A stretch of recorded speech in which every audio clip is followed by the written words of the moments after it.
Hey, youngster.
Hey, youngster. Yeah. Hey, we scatter Yahoo team in a country that's racist. And my people not indigenous, we came on the slave ships. You hate your own people, now you cooning, buffooning. Sample shuffle, bug dancing, yeah, I see how you moving. If you say you FBA, I am FBAK. All these niggas is so ages, my nigga FBAK. And the richer get richer, and the poorer get poorer. And the children of the devil bring the new world order. White supremacy, sour cream with Jabra the mayo. Whitewashed all the scriptures, and they said it's not racial. And the hell with these heathens, I ain't trusting no heathen. And the most I judge our enemies, especially eat them. Yeah. Black radical, no rest but I'm sabbatical. Pro-black, oh snap, my power so laughable. Willie Lynch, trauma, yeah, that'll bring that matter flow to reject the raps, cause my rap tactics is practical. Rebel to the system, yeah, oppression is symptom. White folks start the truth when it come to just preach them. Liberation and freedom, is it coming from Edom? And the most higher who all the slaves he will free them. Yeah. Black radical, black radical. Black radical, black radical. Black radical, black radical. Black radical, black radical. Hey, youngster.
Shalom, family.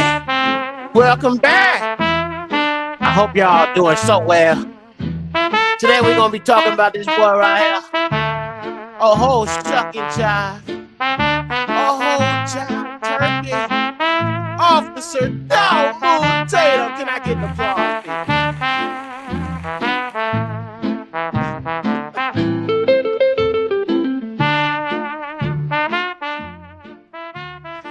Today we're going to be talking about Mr. Shuck and Jive himself, Mr. Jazz Hands. Like, hey, Master, is we sick today, Master? Oh, that's what we going to be dealing with today, boy.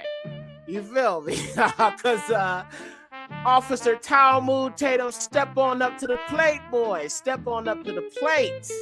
Getting served up. All right? Doing all that tap dancing for your Zionist masters, not realizing that these Edomites have stolen your identity. Woo! Boy, oh boy, oh boy, oh boy, oh boy. Tatum. We're going to have some fun with this today, y'all. So, check it out, fam.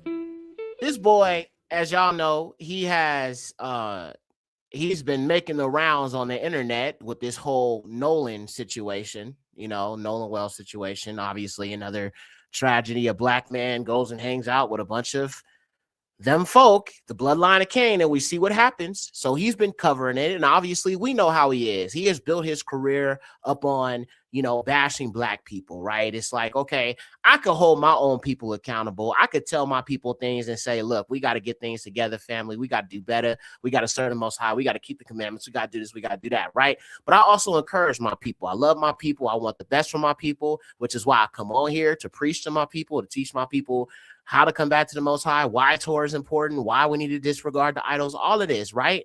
You feel me? Because I care about you. I want my people to be the remnant that the Most High spoke about, that the prophets foretold of, which is why I'm here on the platform, right? I'm not just bashing my people in general, right? You know what I'm saying? I'm trying to get my people right with the Most High so we inherit those blessings. But this man right here, he is the opposite of that. He is a whole jive turkey. His agenda is to, before we get into this, man, I have to discuss this. This really needs to be studied, okay? This genuinely needs to be studied, all right? Why is it that the bloodline of Cain, and y'all know who I'm talking about, the Nephilim seed, why is it that they have like this concept of wanting to hear black people bash other black people so bad? Why is it that they pay this man so much money just to hear a black man bash his own race? It's almost like there's some sort of fetish attached to a black man talking down on his own people, much like there's a fetish to buck breaking a masculine black man. You know what I mean? There's like, there's some sort of like homoeroticism, kind of fetish thing attached to it. And I have, honestly, because I have a hard time wrapping my mind around the way the bloodline of Cain thinks and operates. It's just something that's so foreign to any individual that you could ever come across. Like black people, we don't think about that. We're not obsessed with them like they're obsessed with us. But anywho. All right, fam. You know what? I don't want to hold y'all too long. I just had to start with the memes, make it comical. So I already started watching. I was watching this with my wife. Shout out to Mrs. Malkiah, Queen Malkiah. She is in the building. Shout out to Queen Malkiah. All right. All praises to the Most High. But I was watching it with my wife, and I was just like, she was watching it. She's like, she wanted to see him get cooked, right? Officer Tatum. So I was like, you know what, babe, I might as well just go live with the fam. We could all watch it together. You know what I'm saying? So we're going to do that right now, fam. Now, Jubilees is kind of funny about copyright content and stuff like that. I watched a couple YouTube videos to see if other people are reacting to Jubilee videos. So I should be okay as long as I don't full screen it. This is just for educational purposes only, YouTube. Nothing more, nothing less. Educational purposes only. Okay. So I can probably, the best I can do, fam, is probably like this. You know what I'm saying? Actually, you know what? Let me see here. I'm gonna just do it like this. I'll full screen it. In reality, if we put more money there and do it like this. Officers and okay. Less fees. All right. So look, as I said, me and my wife started watching this, but I just said, you know what? I'm gonna just go ahead and go live with y'all. Now, there was a couple of people who challenged him so far. And everyone who's challenged him has been black. So far, this black woman is cooking him. it's always gonna be the daughters of Zion, bro, because they got that wisdom, bro. All praises to the Most High, bro. But this woman is cooking this nigga. You feel what I'm saying? So we gonna just start with this sister, because honestly, the two people that came before her, they were all, there was another black woman actually that did really good at the very beginning of this, but this one, this sister right here, she's cooking him. I'm gonna start with her. You know what I'm saying? If you want to watch the whole thing, you know what I'm saying, just look it up. It's on the Jubilees channel here on YouTube. I'm gonna just start with her because she was cooking this boy. All right, so let me turn up the volume. And can y'all hear me okay? I'm sorry, I forgot to do a mic check. 1 2 1 2. My bad, y'all. Is my audio good? Let me know. Give me a 1 if my audio is good before I jump into this, y'all. Let me know in the chat. Ones, all praises. Okay, just had to make sure. All right, fam, here we go. Let me turn up the volume on this. This is for educational purposes only, YouTube. All right, here we go, fam. Him refusing to sign not only the Affordable Housing Act, but also refusing to sign the bipartisan 2024 bill when it comes to putting more money on our borders, right? Because you talked about immigration. Why would he refuse these acts if in reality, if we put more money there, we would have more officers and less fear, and we would be able to actually have legal immigration streamlined more cleanly? Because the question is not, I'm guessing you're not against immigration, you're against illegal immigration, or for the most part, I'm against. Okay, now let me interject. I will be interjecting from time to time because I want to challenge these Republican talking points, because I notice a lot of our people don't know how to. So here's the thing. Prior or contrary to popular beliefs, immigration actually really does not affect black people at all. And let me be honest with you. I know the bloodline of Cain have convinced you that you should be concerned about illegals, but you really genuinely should not. All right? Because most of the time, these immigrants who come to America are doing the jobs that most people in America actually are not going to do or won't do, such as like Uber or something like that. You know what I mean? Most of the ones that I've come across are mostly doing Uber or something of that nature. You know what I'm saying? Most people don't want to do Uber. Most people do not want to drive 8 hours, you know what I'm saying, to pick up people and drop off people. So they're doing the jobs that people don't want to do. For example, and I used to live really, really close to Springfield in Ohio, right? Really, really close to Springfield, out there where the Haitians are. Most of those Haitians are doing the jobs nobody wants to do. I don't understand why people have such an issue with that. Then I hear black people say, oh, they taking our jobs. And I'm like, nah, they're not taking anything. A lot of y'all ain't doing the jobs. Somebody got to do the jobs. They doing the jobs. They shipped into our neighborhoods, though. Look at LA, brother. Yeah, I know, bro. I know, Ak. I know they do. I know they do. But here's the thing, though. Are these Haitians or these other, immigrants that are coming here, are they actually affecting us in a negative way? No. It is our own people that affect us more negatively than they do, right? Haitians ain't coming over here on some gang type stuff like, oh, where you from type stuff. Ain't finna press up on you. You know what I'm saying? Because you got on a certain type of hat or certain type of colors. I got to worry about that with my people who was born here. That's not something I got to deal with immigrants.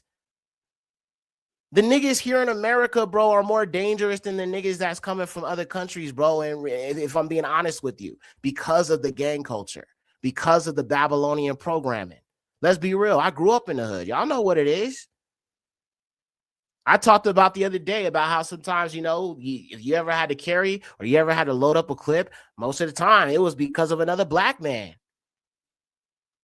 Let's just be real. Y'all know how it is, bro. But let's keep going. We're going to keep going. I just wanted to put that out there. Like I said, I'm not saying that there's no situation where, immigration cannot affect the black community, but for the most part, it doesn't. That is that's a talking point that Republicans use that black people attach to. Like these FBA niggas, they all agents anyway, but let's keep going. Illegal immigration. But I also believe we need to measure how much immigration we're actually allowing in this country when people in America have needs that we need to address here. How do you measure that? We allow 1 million immigrants legally in the United States of America every single year. And we all in here care about the issues that go on in the black community. Yes. I would argue that Black people need the financial support that we're giving these immigrants that are coming over here. I think it's not right. Wait. Hold up. Black people need the financial support. Okay, I gotta push back on that. Black people need the financial support that they're giving to illegals. If you really feel that way, all right, tap dancing Tatum. If you really feel that way, then why are you against reparations then? Anytime there is somebody in Congress or somebody in politics that's speaking about reparations, he gonna be the first tap dancing Negro to come out making a video talking about why we shouldn't get reparations. But yet he says that the money that is going to immigrants should be allocated for the Black community. But yet there could be money that could be specifically allocated to the Black community for, you know, things that have been done, wrongs that need to be overturned, wrongs that need to be righted, which comes in the form of reparations, but he seems to be against that. But yet he says that immigration, you know, money should be allocated to the Black community. But yet you're against something that would be specifically allocated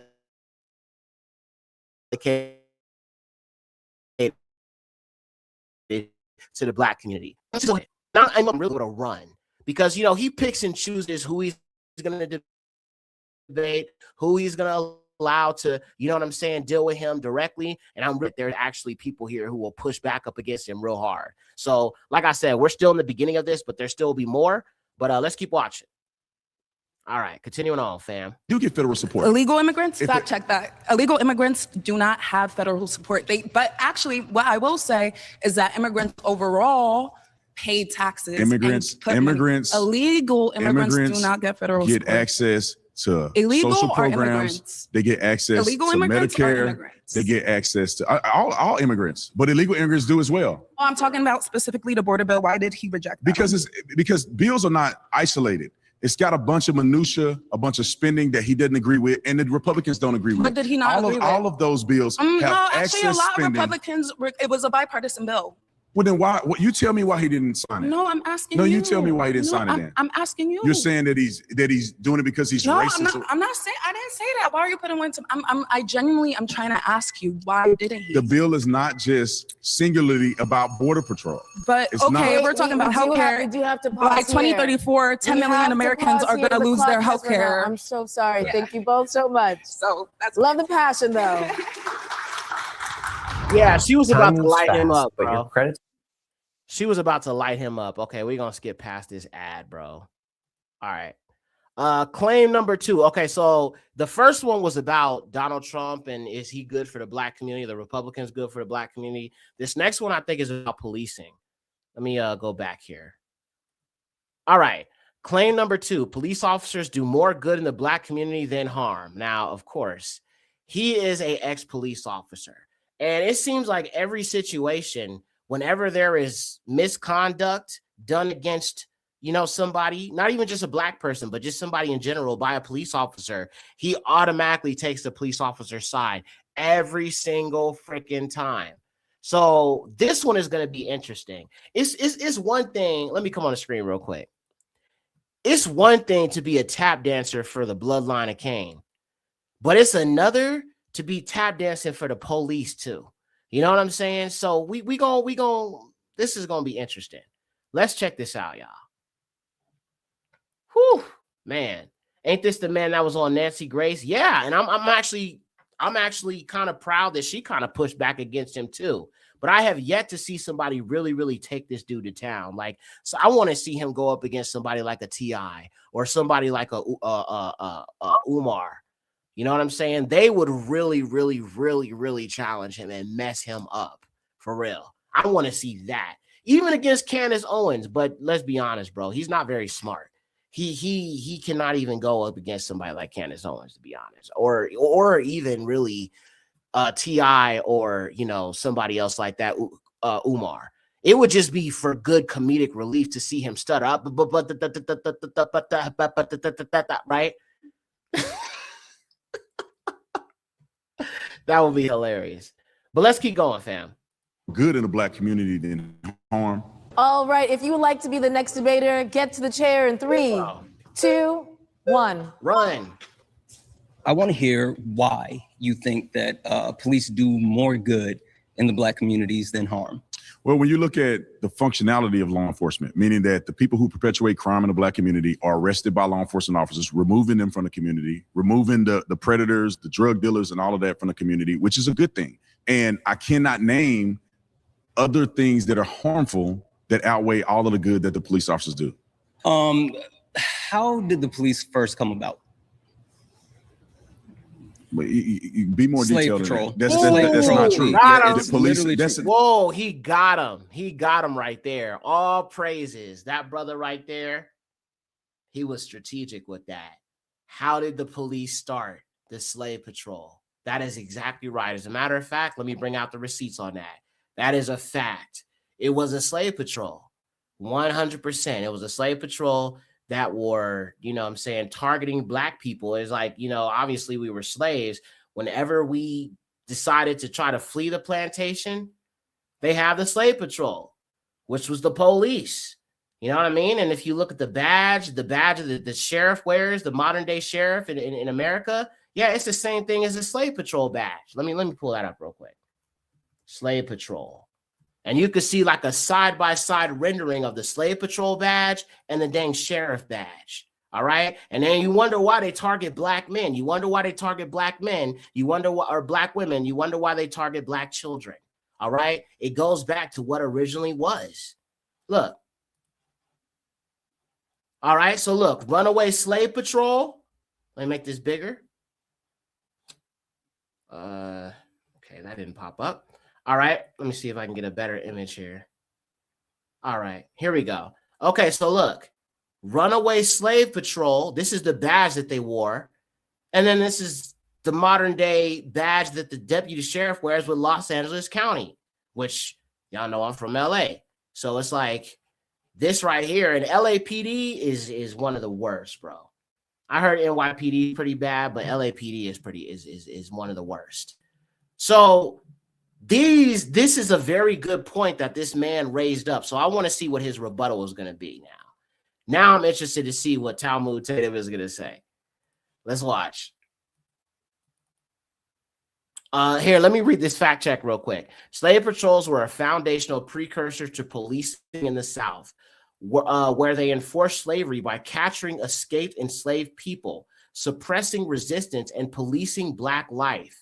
In the North, modern policing grew more from night watch systems and port and city patrols. Northern policing was not racially neutral, however, as officers also enforced fugitive slave laws and other discriminatory controls over Black people. Now, when you just realize how much effort they put in to control us, you realize it's not about color. It's much deeper than this. When you can embrace that we are actually the Israelites, we are the people of the Most High, you understand why there was so much effort, so much energy, so much everything to brainwash people like Tatum, but to also keep Black people down as a whole, as a community, as a unit. All right, let's keep watching. That's two different functionalities. Fact check it. It's There's the two different origins. functionalities. The origins. You're talking about slave patrols and modern day policing is completely different. The origins of policing within the United States of America derive from the slave patrol. They still use the same badges. That's not true. The stars on the. That's not true. That's the fine. functionality of slave patrols and the jurisdiction that slave patrols have. Okay, he said that's not true.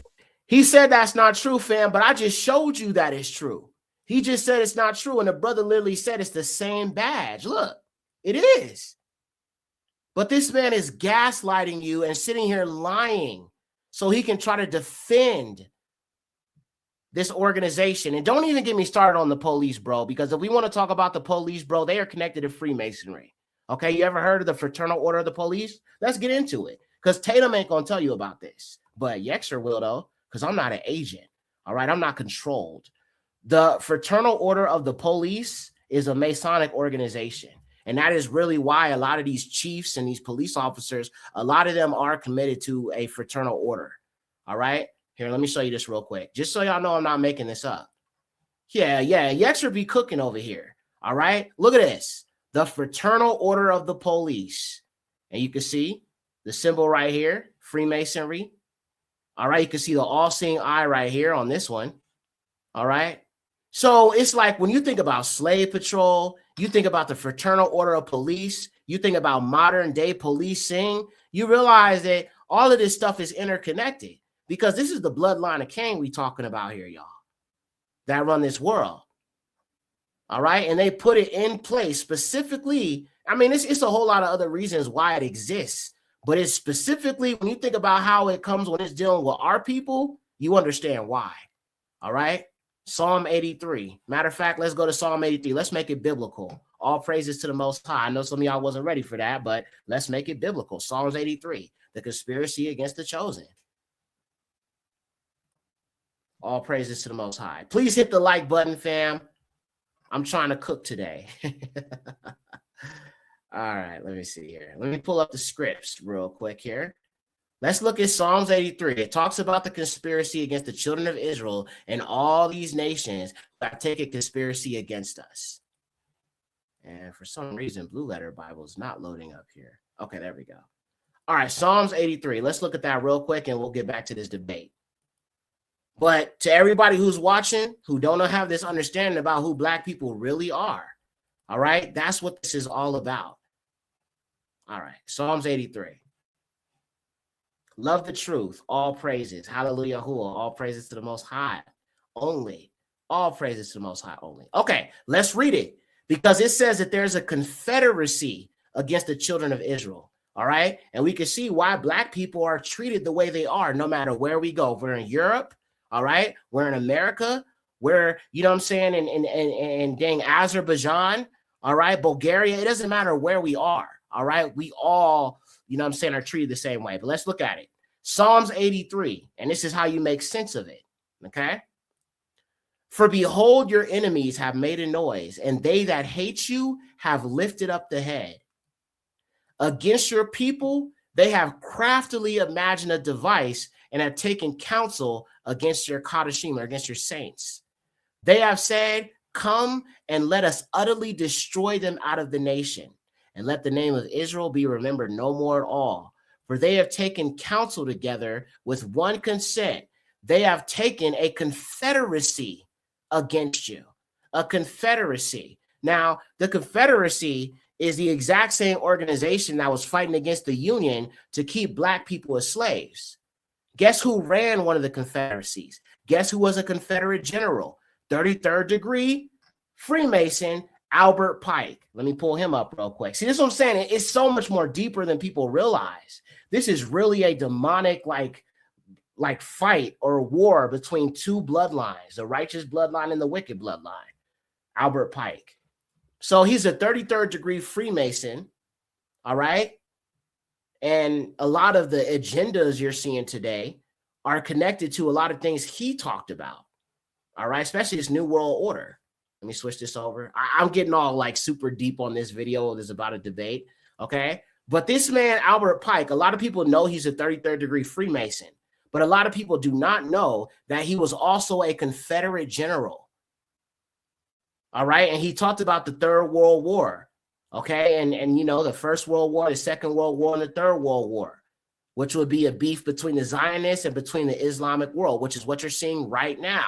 Now, I find it interesting that this man who has such a say in end times and, you know what I'm saying, all of these things, right, is also connected to the Confederacy, just like we read in Psalms 83. People need to wake up and realize what the hell is going on, nigga. People need to wake up and realize what the hell is going on, bro. This is really a conspiracy against us. These end times is all about us. Let's keep reading. Psalms 83. So we just read about the Confederacy in Psalms 83. These nations, they take a confederacy against us. And we're going to read about who these nations are. All right. Continuing on. Even the tents of the Idumeans or the Edomites, Ishmaelites, Moabites, and the Agarenes, Gabal, Ammon, Amalek, Philistines, also with them that dwell at Tyre. Assyria too is with them. They have become a help to the children of Lot. So you can see all these nations, 1, 2, 3, 4, 5, 6, 7, 8, all right, 9, okay, the children of Lot and those that dwell at Tyre. All these nations who have taken confederacy against us. Now you can make perfect sense of what the hell is going on. and why there's so much racism against black people right now. And listen, I'm not saying there's not racism towards other groups of people as well, but there's a reason why they're using these other groups to gear it up towards us, because we are the main focus. Yeah, they talk about people who are brown. They make negative comments about people who are brown, but notice how the anti-blackness is to a way greater degree. Look at the Carmelo Anthony situation. Look at this Nolan Wells situation, okay? When do you see hearing about some Mexican being hanged or lynched? Or some Mexican hanging out with a bunch of white people and then ending up, unalived? Or when do you see that with any other person, that you would consider a minority? It's only black people this happens with constantly. Don't let these other races, try to lump you in with our struggle, because it's not the same. It is not the same at all. I'm not taking away from what other people experience by the hands of the bloodline of Cain. But our experience is specific because we are the chosen. All right. Now, let's get back to this video. I'm sorry, I just went on the whole thing, but I had to make it biblical. All praises to the Most High, Yahuwah. Okay, fam, let's keep going. Jurisdiction of law enforcement is from completely the different. entire premise That's of not slave true. patrol. That's fine. not Listen, true. okay, cool. So you don't think there's an issue with policing in the black community? No, You don't think there's an issue with stop and frisk? no, You don't think that there's an issue Shalom, with like Yaki. flock cameras and geo tracking? no. Got it. Okay, I think cool. that helps eliminate crime. Sure. Have you ever heard of the Veil of Darkness study? No, I have not. Okay. The Veil of Darkness study was a study that was completed where 95 million traffic stops were actually checked across the United States of America. Vast pool, right? The methodology accounted for the time of day, for traffic, location, different shifts. Would you like to know what they found in that study when it came to policing and black people? That black people commit more traffic violations than other people. No. That is true. Black people were stopped from traffic violence. Hold on, I got you. Because they commit more I got traffic you. violations. You don't know the study. How are you going to answer? I know what other studies and statistical data points show. Okay, then give me another study that actually. Oh, sure. You Let me think they finish. just Let me pulling black finish. people over just because they see a black person driving down the Literally, street? That's the not Veil true. of Darkness You study. have no The evidence Veil of of Darkness None. study. This dude is something else, man. I mean, just this is like the level a person has to go to tap dance like this needs to genuinely be studied. Like, I'm serious, y'all. This is a whole nother level of oonery. I can't use certain terminologies here on YouTube, but y'all know what I'm saying. It's a whole nother level of oonery that I've never, it's almost not of this world, bro. Like, I don't even know how else to describe it. It's just like, wow. And it's crazy because the very people that he's defending, when he says it's not about race, this is not about race, it's not about race, right? A person can literally give a demonstrable example of a policy or something that was being done to specifically target the black community, and the first thing he'll do is say it's not about race, such as this Nolan Wells situation, right? He'll say it's not about race, but it's these same people that he panders to that make everything about race. Oh, you're black, you can't drink from this water fountain. Oh, you're black, I don't like your hair, straighten it out or you're getting fired.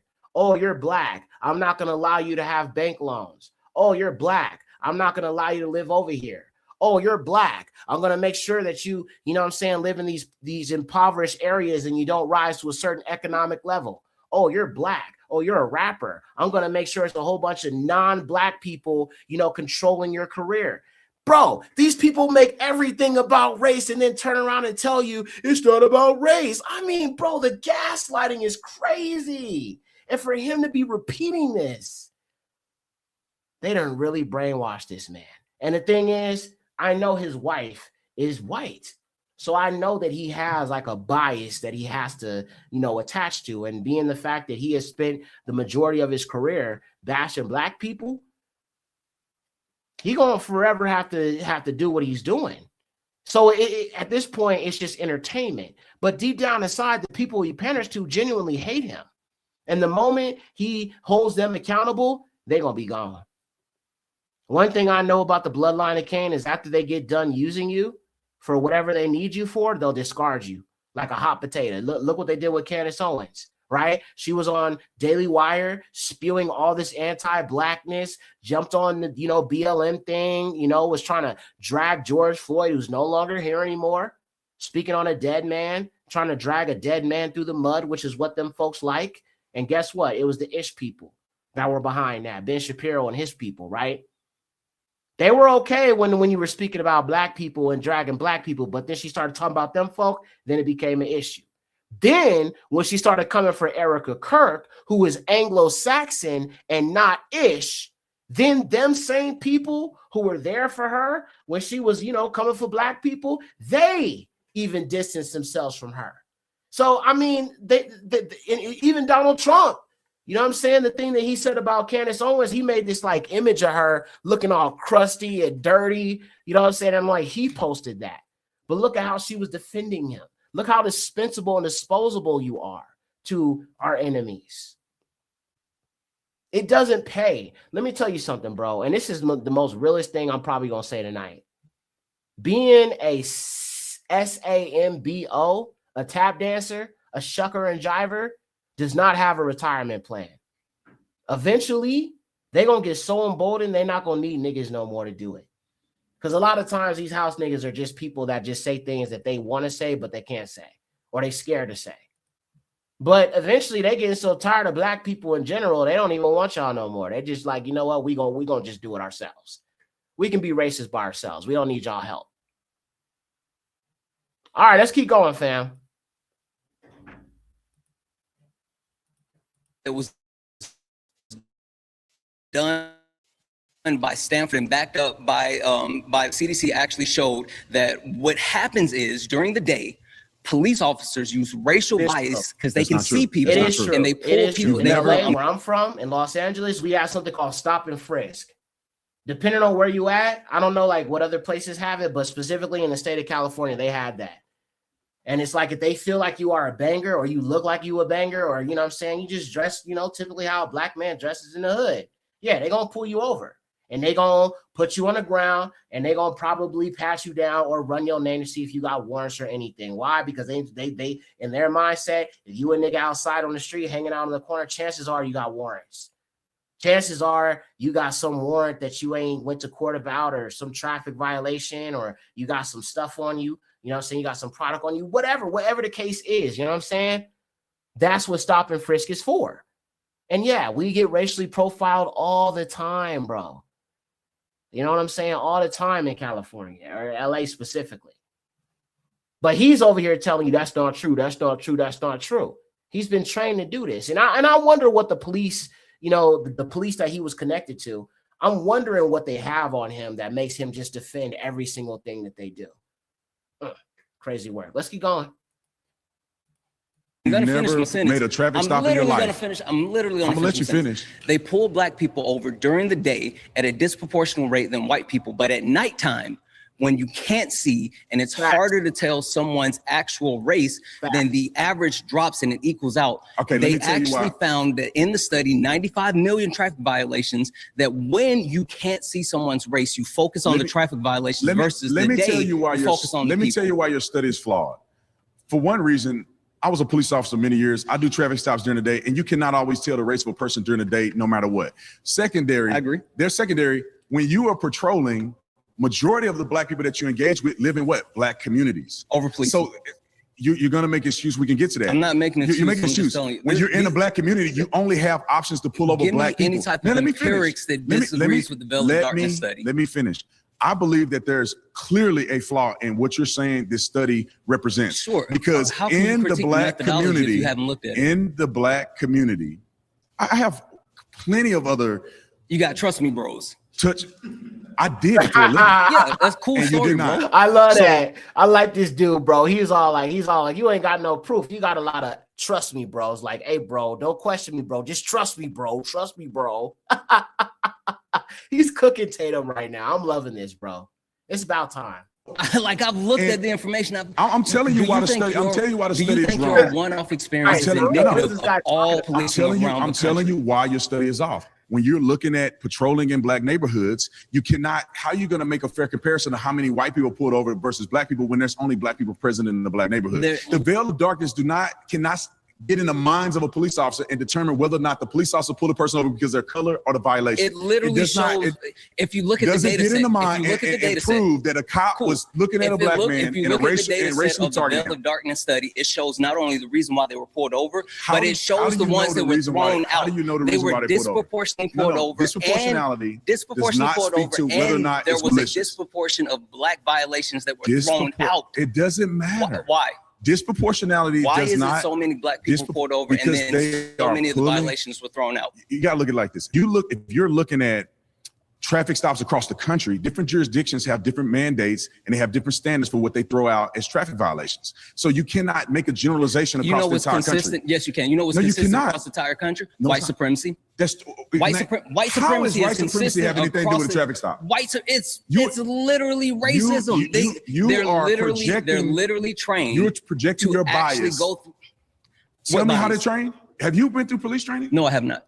I went through police training. Sure, cool story. And they do not teach discrimination. Why is it that in police why training. is it that police officers spend more time in black neighborhoods? They're committing more disproportionately? crimes. They're not. Yes, they are. Who commits the most violent crimes in America today? Per capita, black Not people per do. capita, period. Black people do. All right, hold on. Let's do a people, fact white check. men, though. specifically That's a white- All right, so it says the newest, and listen, I'm looking at these fact checks that Jubilee is putting out because I'm trying to make sure that they're not biased. All right, and if they are biased, I got facts that I can easily disprove. But let's look at it. The newest complete FBI race by offense arrest data are for 2024. Among violent crime arrests in the FBI's race tabulation, white individuals accounted for 52%, while black individuals accounted for 43%. Black Americans represented about 13.7% of the U.S. population that year. It's so their share of reported violent crime arrests were roughly 3.2 times their population share. Let me read that again.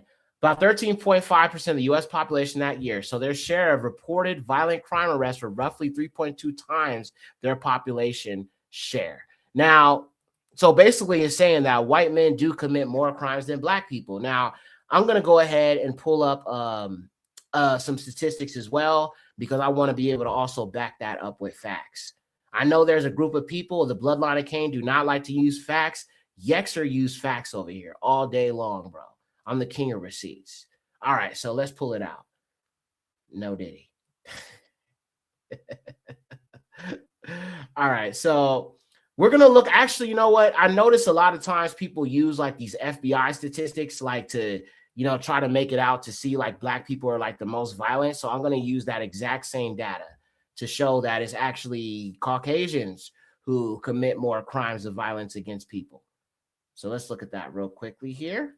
Give me 1 second. I'm going to just pull this thing up. All right. All praises to the Most High. I might have to, load it up on the other thing so I can zoom in on it. You guys might not be able to see it very well, but we'll try it. Give me a second here. Okay. All right. All praises. You know what? Actually, fam, I'm going to go ahead and pull it up in the browser so I can zoom in a little bit better. Give me 1 sec, fam. I got you. I'm going to just pull it up in the browser. That way I can zoom in and you guys can see everything. Okay. All praises to the Most High only. All right. Here we go. All right. Let's look at these statistics, man. No biases. Let's look at the statistics. Let's look at the facts. All right. So here we are. So if we look here, and this is from 2024, or actually, no, I'm sorry. You know what, Salaki? I believe that these statistics are for 2019, the FBI crime statistics. But let's just look at this, because a lot of people seem to ignore this when I, bring out these facts. But people always run to FBI data, and this is FBI data that has actually been recorded and documented. So let's look at this. If you look up here at the top, you see total crimes is 7.5 million amongst all races, which is white, black, American Indian, or Alaska Native, Asian, or Native Pacific Islander. So total crimes committed by all of these races is total 7.5 million collectively. But when you look at each demographic, all right, in these total number of 7.5 million, you have Native Americans who perpetrate 19,000 of these crimes, Asians 90,000, American Indian or Alaska Native 183,000. Then you have Black or African American 2 million out of these crimes. But when you look at white, what do you see? 5.2 million. So amongst all of these crimes, white people commit the majority. Now let's look at this. Murder and non-negligent manslaughter. All right. Total 8.760 or 8.7, 8,700. Slaki. And we're just going to focus on these two groups because this seems to be the topic of conversation. Now, murder and non-negligent manslaughter, we can see that under whites, it's 3,900, black, 4,500. Now, we know typically this one is very high. I am not going to deny that when it comes to murder, especially black on black crime in places like Chicago, it is very, very bad when you factor in gang violence, when you factor in all of that. But let's keep going and let's not stop there. Okay, grape. All right. When we look at the white community, 10,000 cases, black or African American, 4,200. So we can see right here statistically, these people commit way more of this. Okay. Robbery. All right. We look at the black or African American community, 29,000 out of that. The white community, 27,000. So the black community is slightly a little bit more higher than the white community in regards to this. And we know typically why, because as I say many times, when it comes to black crime, the majority of it is because of economics. The majority of it is economically motivated. And it doesn't make it right. I'm not saying crime, we should commit crimes at all. But the majority of the reason why this happens is because of economics. But let's keep going. All right. So aggravated assault. Okay. 176,000 cases with the white community, 92,000 cases with the black community. So when it comes to aggravated assault, whites commit way more, offenses than black people do. Burglary, all right? Black people, 32,000 cases. White people, 91,000. Larceny or theft. Black people, 179,000. White people, 448,000 cases. It's becoming very clear who's violent here. Let's continue. Motor vehicle theft. All right. This is the white. This is the black. White motor vehicle theft, 40,000 cases. Black, 14,000. Arson. The black community, 1,300 cases. White, 3,700. All right. Violent crime. Oh, now we get into it. Black people. Let me make sure you see what I'm doing here. Black people. All right. Violent crime. 130,000 cases. Caucasians. 217,000 cases. Property crime. Black people. 232,000 cases. White people. 584,000 cases. Other assaults. Black people, 221,000. White people, 479,000. Okay, that is almost 500,000, family. Wow. Forgery and counterfeiting. Black people, 13,000. White people, 27,000. Okay, we have to push back against these narratives about black people. We have to push back against them because they're not based in facts. Now, is there some truth? Yeah, there's some truth in some of these statistics, but not completely, because a lot of this is ignored. And a lot of, the bloodline of Cain like to sit there and pretend like they're not out here doing all types of evil. Now, let me bring out another piece of evidence. All right, boom. Let's look at this other statistics that I have right here. Okay, so crimes against persons. This is another statistic here. All right. Assault offenses. White. 992,000 cases total in crimes against persons. Total with white and black, you have 1.7 million. And out of the two demographics, black people make 657,000 out of that 1.7 million. But white people make 992,000 out of crimes against persons. So let's break it down. Assault offenses. White people, 900,000 cases. Black people, 600,000 cases. Homicide offenses. Black people, 4,100 cases. White people, 3,400 cases. As we can see, just as we looked at the other statistic, black people are slightly higher in this regard. Human trafficking. Let's get to it. Black people, 570 cases. White people, 620.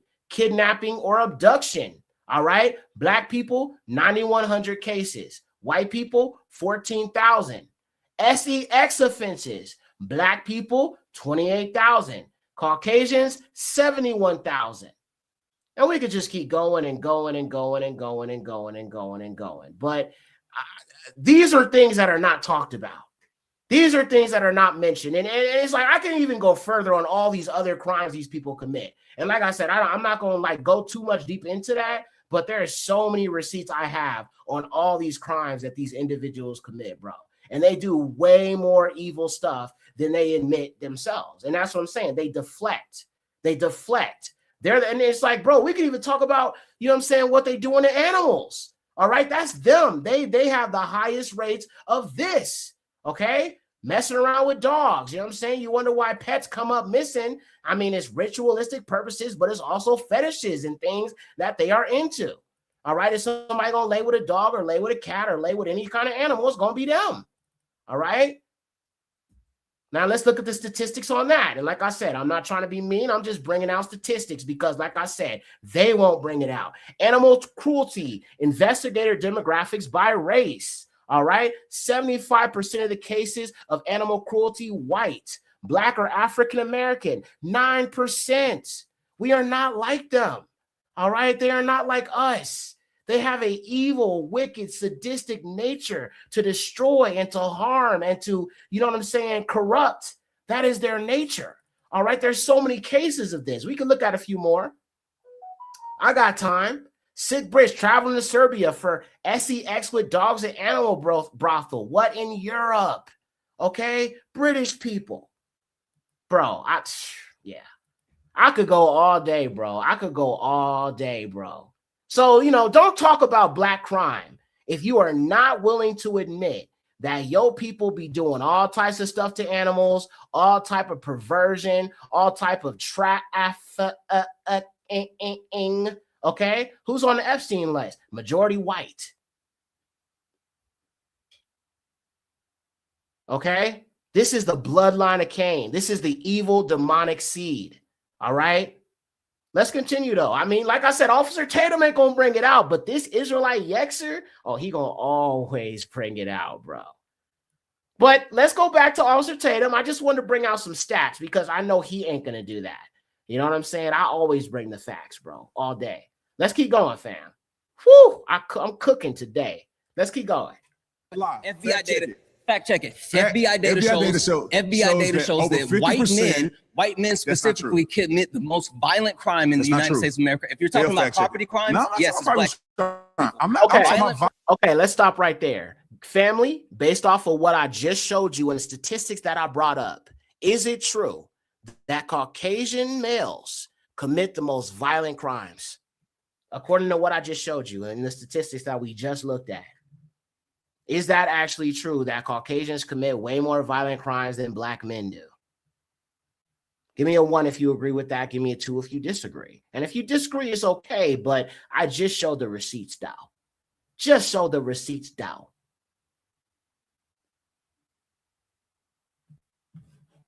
He just says it's not true, and he doesn't even, you know, provide any proof or evidence or anything. He just says it's not true because his default position is to defend the bloodline of Cain by any means necessary. Okay, ones. Okay, all right. Y'all agree with me. All praises to the Most High. Okay, so again, his default position is to defend them by any means necessary. All right, and unfortunately, he has a bias because his wife is white and his children are half white. So he has bastard children. He is biracial. So, you know, with biracial children, he gonna automatically take that side. But let's keep going. Violent crimes. Violent crimes is white men, including CSAM. White men, if you could talk per capita with CSAM, you can talk numbers. White men disproportionately represent CSAM and violent crime. Murder rate and violent crimes disproportionately represent. Do you believe in 1350? All right, we're gonna have to pause here. So I'm glad you guys took a pause. You have voted out. Thank you so much. Give me 10 minutes. She's making up stats. If you would like to be the next debater, get to that chair in 3, 2, 1. All right. Everything I heard, everything I've listened to thus far, I think you're full of shit. Okay, thank you. You're a police officer. No, give me an example of what I Hello. said that wasn't true. Let me get to it. Give me something I I said don't that think wasn't true. anybody here would disagree that good policing is bad. We're talking about bad policing. We're talking about bullshit policing. We're talking about the kind of policing that puts gentlemen like you and me in prison for unjust crimes. You like to cite that you're a police officer. Let me cite my professional background. Let me cite my professional background. I have been in that profession. 10 years writing policy in government. You weren't at a the police local officer. And But you weren't a state of police California levels. And You never arrested weren't- anybody. You didn't write policy. I did. I enforced the law. So, okay, I write the law. But you don't enforce the law. You don't enforce the law. I You don't enforce the enforce law. the law appropriately. You just made it You up. like to use one-offs. Let me use a one-off. You don't need to use one off. You just made in it the up. city of San Diego, there was a black police officer that sued the San Diego Police Department Anecdotal. with regard to, I mean, bro, all day you've been coming up with me. Now I got it's statistical data anecdotal. points. Where do you want to go? Like, I need you to keep that same Black energy, people bro. commit I need you to over keep the half of same all violent energy. crimes. And that's the problem with black conservatives like yourself. You don't know how to keep You the same just energy. talking emotionally. It was Give me some facts. me. Well, I'm trying to give you facts. Hey, come on with it. You supposed to be a police officer. Hold your head, bro. Hold your head. You interrupted everybody, bro. Yeah. I got You're what, here to 2-3 debate me. minutes. I'm not here. All throughout this debate thus far, all he does is just interrupt people. He doesn't let people talk. He doesn't let people, you know what I'm saying, interject, because as I said, it is his default position to automatically try to smack away every single bit of criticism that might come, right? And that's how you deflect from, and that's not a good debate tactic, bro. You should be able to listen and hear what they're presenting and then challenge it. But he can't shut his mouth not one moment because he's used to he has taught himself, or he has been trained to try to control a conversation by constantly deflecting from the facts that are being presented without actually addressing the facts. And that's part of the problem. You know what I'm saying? So I can't even really call this a debate because all he's doing is just constantly just batting away everything and not even allowing himself to be challenged. But let's keep on. He's terrible at this, by the way. To listen to you talk in circles. But you talking like you was a state trooper, you was a Secret But Service. I know cops all across the country. But I did too. I know I do policy. too. I know I all do that. too. All right, get to your point. You don't know policy because you never written one. We're talking about policing in the black community. We're not talking about policy I want to hold writing. you to account because police officers like you don't like accountability.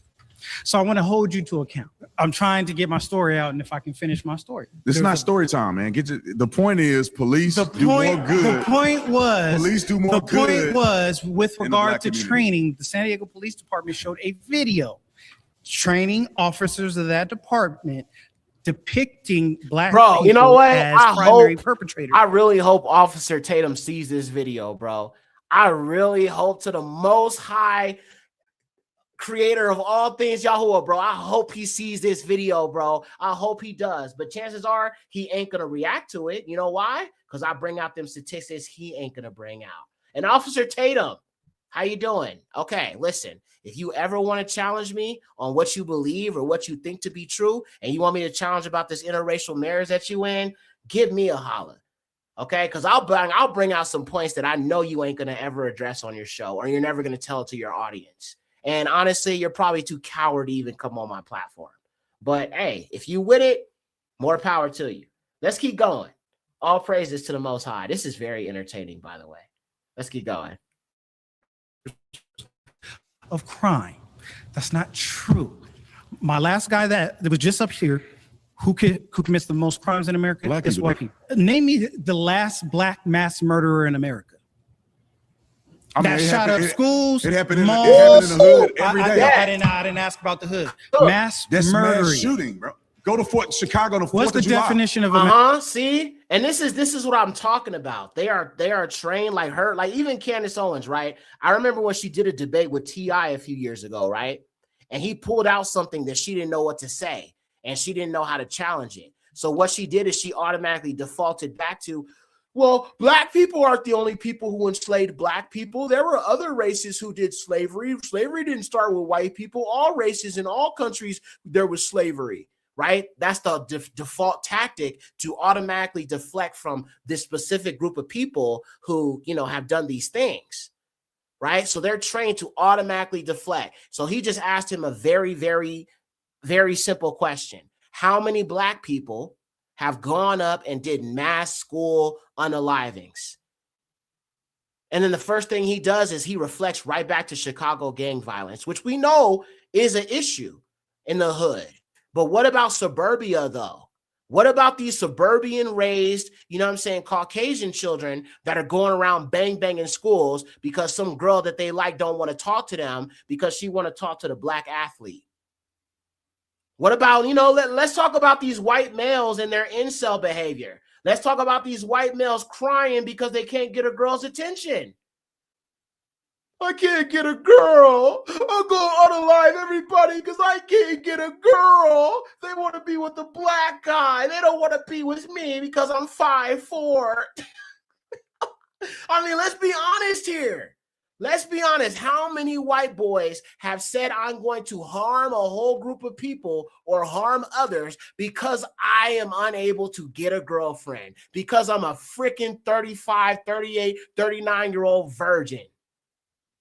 This is the white race. This is what we dealing with. That's why I'm like, bro, how can you allow these people to make you feel less than black people? How can you?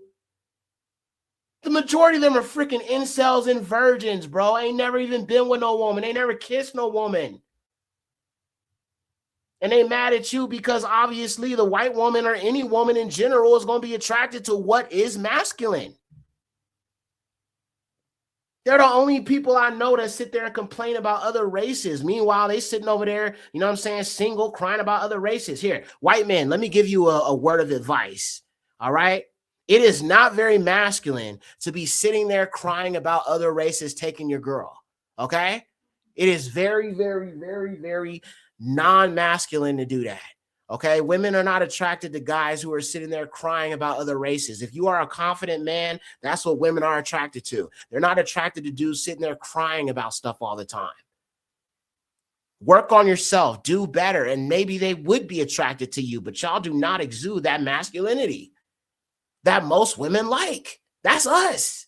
You feel me? All praise to the Most High. But let's keep going. Hit the like button, fam. Word of advice. It's a mass shooting. What's the definition of a mass people shooting? shot. It's a mass shooting, according to the FBI. I could tell you to go to any inner city in the United States of America and go just this past weekend, and you've seen multiple mass shootings that occurred in that community. I don't know them by name. I can cite you Columbine. I can cite you Sandy Hook. You're talking about a shooting isolated at a school. We're talking about violence. We're talking about— Bro, hold on. He literally specifically said school shootings. And then you automatically deflect from that. He gave you two examples where the unalivers of the school were Caucasian. And automatically, what does he do? He goes right back to talking about black people. You know what that does? You know what's dangerous about this? It absolves Caucasians of any accountability. And that's exactly why they operate the way they do. They do it like that because as long as they have people like him that they can put at the forefront to sit there and defend them, then they will continue to gaslight us because they have people like him as agents to continue to absolve them of any direct responsibility. So I want y'all to understand that there is a bag to be had in this type of behavior that he's doing. But in the end of the day, you're selling your soul because you're definitely turning your back on the Most High. You don't realize it because, you know, y'all in that Christian stuff and, you know, standing with, you know, the Amalekites, the people who claim to be us. But nonetheless, you turn your back on your people as a whole. You don't turn your back on the Most High. And that's exactly what's going on right here. And then I think these people here are being sensible and they're bringing out facts and information. But again, he is taught to automatically deflect from it. Crazy, y'all. This is insane. And like I said, the gaslighting he's doing is exactly what the bloodline of Cain does. They do the exact same thing. Murder rates. Black people commit over half of all murders in this country. Is that true or not? That's not true. That is true. What are you saying? All right, we do have to pause here. Black people commit disproportionate amounts and over half of all violent crimes in this country. Okay, Officer Tatum, both of you guys have to stop here because you have been voted out. I guess we got one of these individuals here in the chat.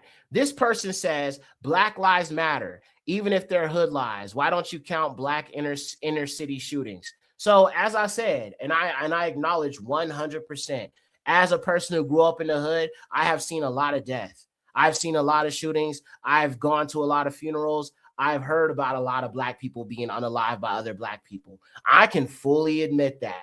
I can fully say we have a problem. Absolutely. In the Black community, we have a huge problem with gang violence. Absolutely. But let me ask you a question, though. Who is the machine behind that Black violence? What agenda and what people group does it serve for Black people to go after and target other Black people? Who created the hip hop culture? Who is signing the contracts in the hip hop industry? Who is funding these rappers? These rappers ain't funding these labels. The majority of these rappers come from the projects just like me, come from the slums just like me. So who is writing these contracts? Who is approving of these music videos? Who is putting their money behind it? Who are these rappers standing next to? White people. So don't blame the people who sold out, which I do blame the people who sold out to push the negative imagery. But look at who is funding it. Look at who is behind it. It's a bunch of Anglo-Saxons. It's a bunch of Jewish people. It's a bunch of pale-skinned individuals who are not Black, who have no melanin, who have pink skin, that are literally running everything entertainment. Black people ain't got no power in this. So if we're going to talk about the agenda and we're going to talk about the aftermath of the violence in the Black community, let's talk about the machine that is propagating that image to the Black community. If white people actually cared about Black people doing better and not being violent, white people would actually be making an active, effort to try to destabilize this industry that is run by their own people that push this evil. You cannot tell me that no Black person owns BET. You cannot tell me that no Black person owns any of these freaking labels. Time Warner, or not Time Warner, Salaki. All these other labels, okay? It is non-melanated, pink-skinned individuals that are sitting in these rooms talking about what rapper they're going to sign, what agenda is going to be. And guess what? Every single one of them is white. So if you're going to talk about the aftermath, let's talk about the cause, because to every cause, there's an effect. And what is the cause? Non-Black people making decisions on behalf of Black people musically and creatively. You know why? Because white people can't do it themselves.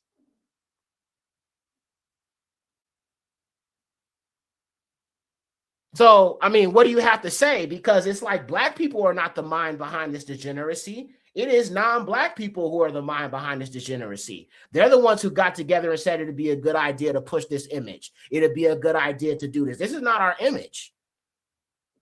And the only reason why they push this image is so we would never know who we truly are. We'd be confused that we really are the children of Israel.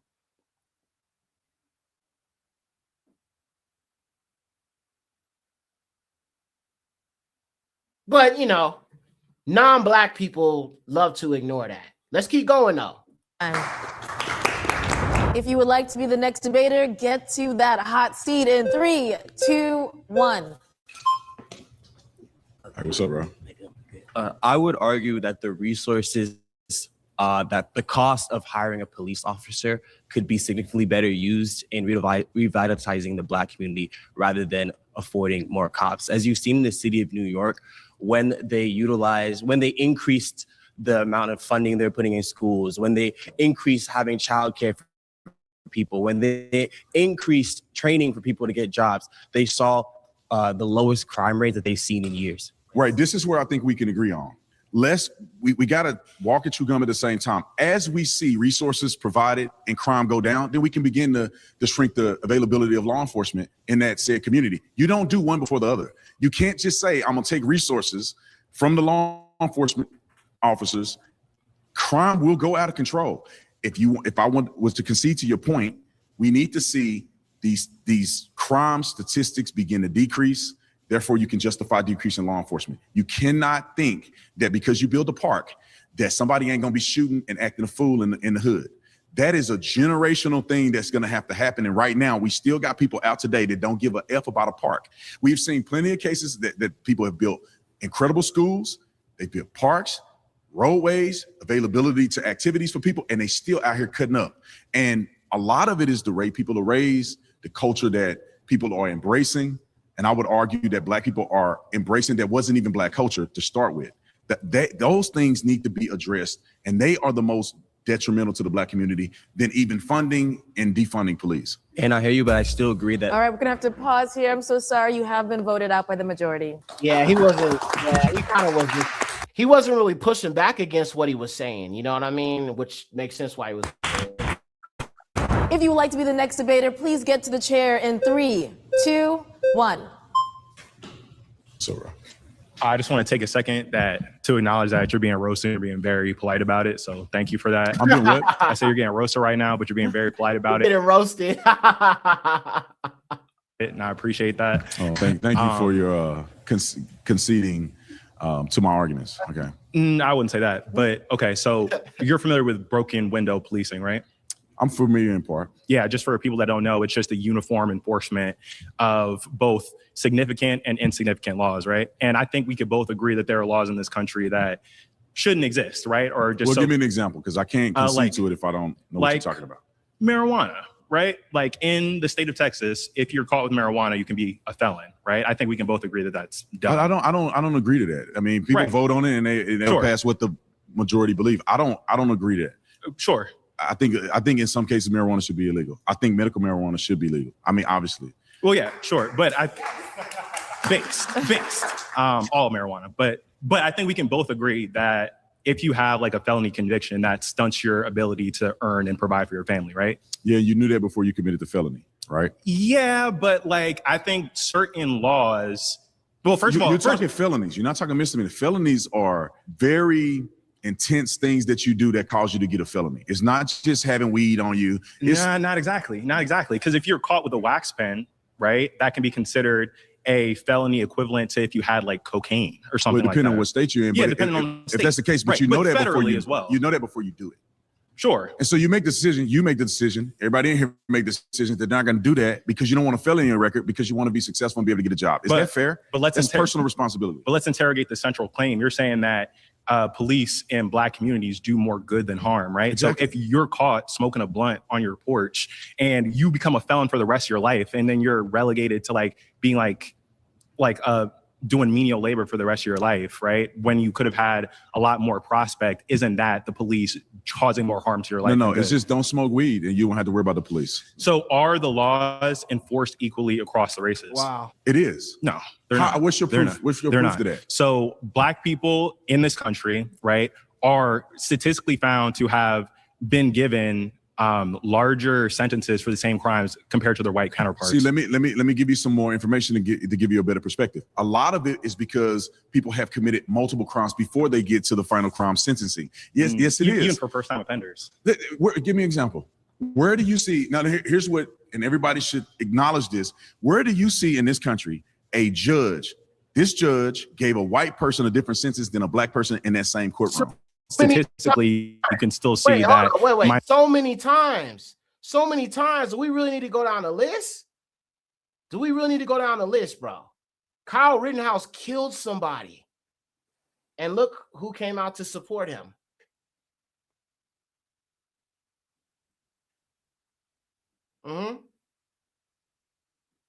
Not so much self-defense like Carmelo Anthony, but he's locked up.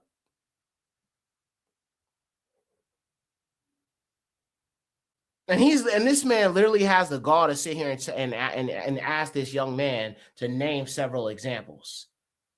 And I know he knows because these are the type of cases that he covers where he sides with the other group versus his own people. So he knows, he's aware of it.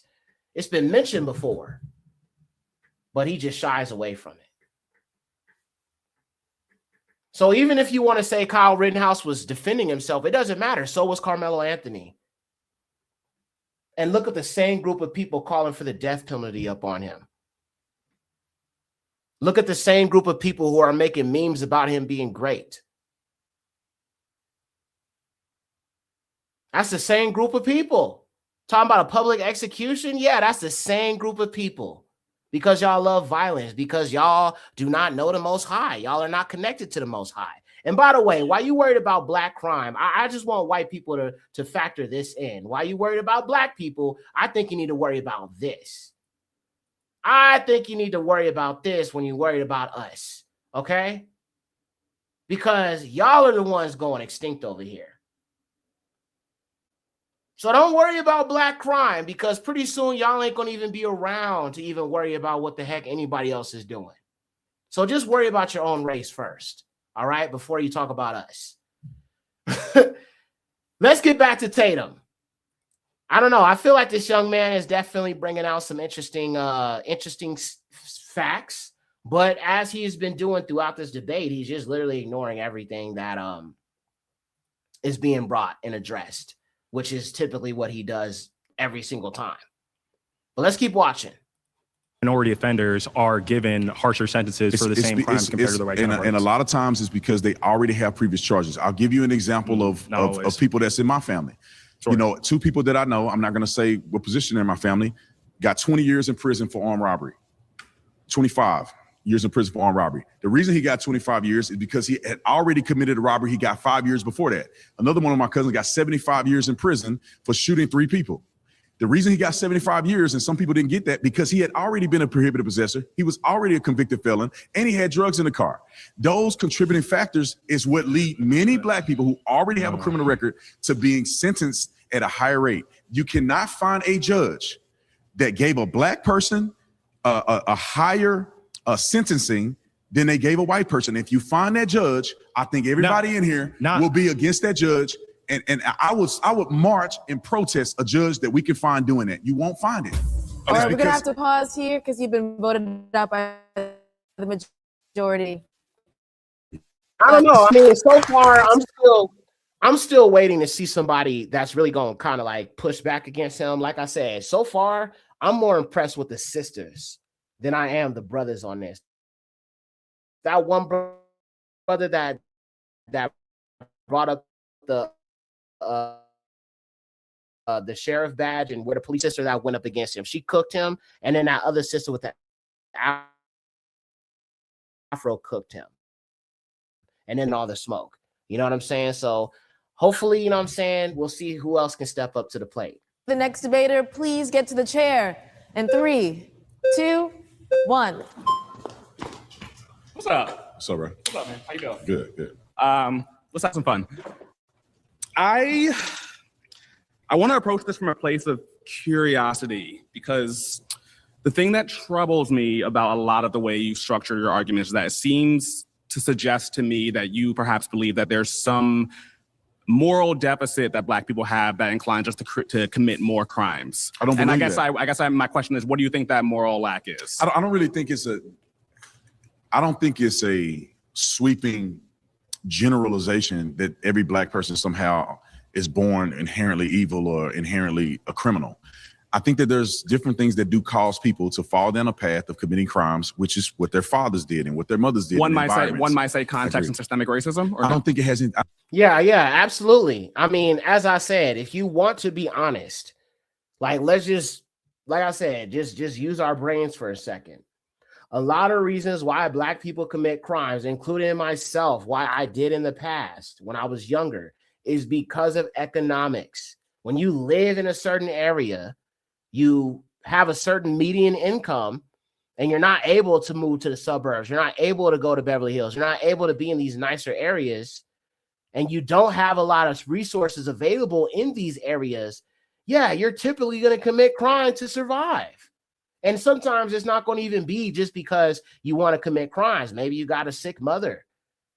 Maybe you got children. Maybe it could be all kinds of situations as to why people do these things. But again, a lot of the crimes committed in the black community are heavily based on economics. And like I said, I'm not saying that it's right to commit crimes. But if everything is based on economics, what does that tell you? If black people were given a level playing field with the other group of people, imagine how much everything would change. If we got reparations, for example, imagine how much everything would change. If black people are not intelligent and black people are not talented, then why are they so afraid of having us on the same playing field with them? Why can we not get a loan like they can? Why is it that a white person can go and get a bank loan? Why can an Asian open up a business in the hood? Why can a Hispanic open up a business in our hoods? Why can a Pakistani open up a business in our hood? Why can an Indian open up a business in our hood? But yet we can't do it? Nigga, that's systemic. And that's targeting a certain group of people. They made it so that every other race is able to get a loan and set up shop in the hood and make money. But they systemically made it where the Negro cannot, much like they did in South Africa. They made sure that the Bantus were not able to hold any positions of power or control or authority in any way, shape, or form. That's systemic. That's not just something that's just a one-off or no, these laws were specifically targeted towards our people, towards the Black community. So if somebody tell me about accountability, you take accountability for your race writing these laws in the first place. Because y'all continue to gaslight us and say America is not founded on racism. Of course it is. And I'm not going to deny my lying eyes because, I mean, push comes to shove, my family history goes all the way back to the plantation. My great relative was still picking cotton after slavery was outlawed because we didn't have no other freaking skills. I just want you to like really factor this in because I know Caucasians typically have no understanding of the Black experience and being on the receiving end of a system that is built against you.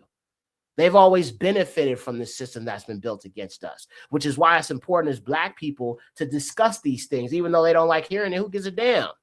We got to educate our children. We got to educate these future generations on helping them understand who the op has always been. But the op does not look like me. The op looks the opposite of me. A different hair texture, different complexion, different eye color. Can't dance, can't sing, got no connection to the creator.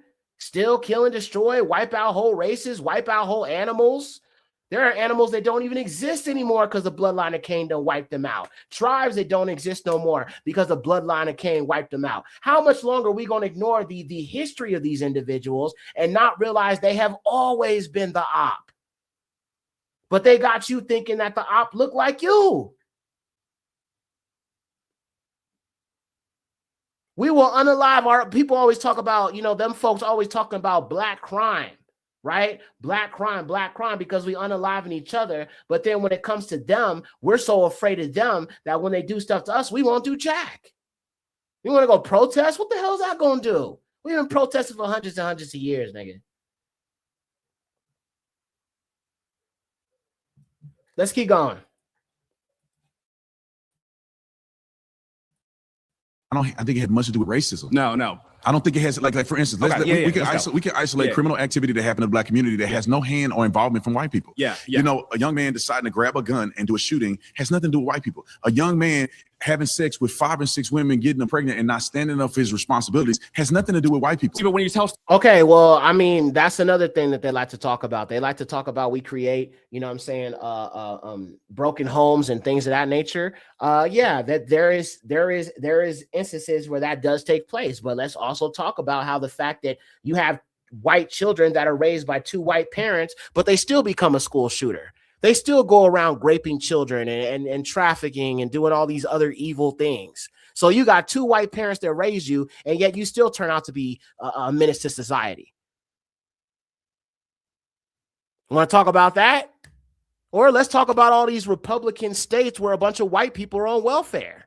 They talk about Black people are eating up all the welfare and all this other stuff. Well, when you go to these rest days, it's a whole bunch of trailer trash white people, you know what I'm saying, waiting in line at the EBT building.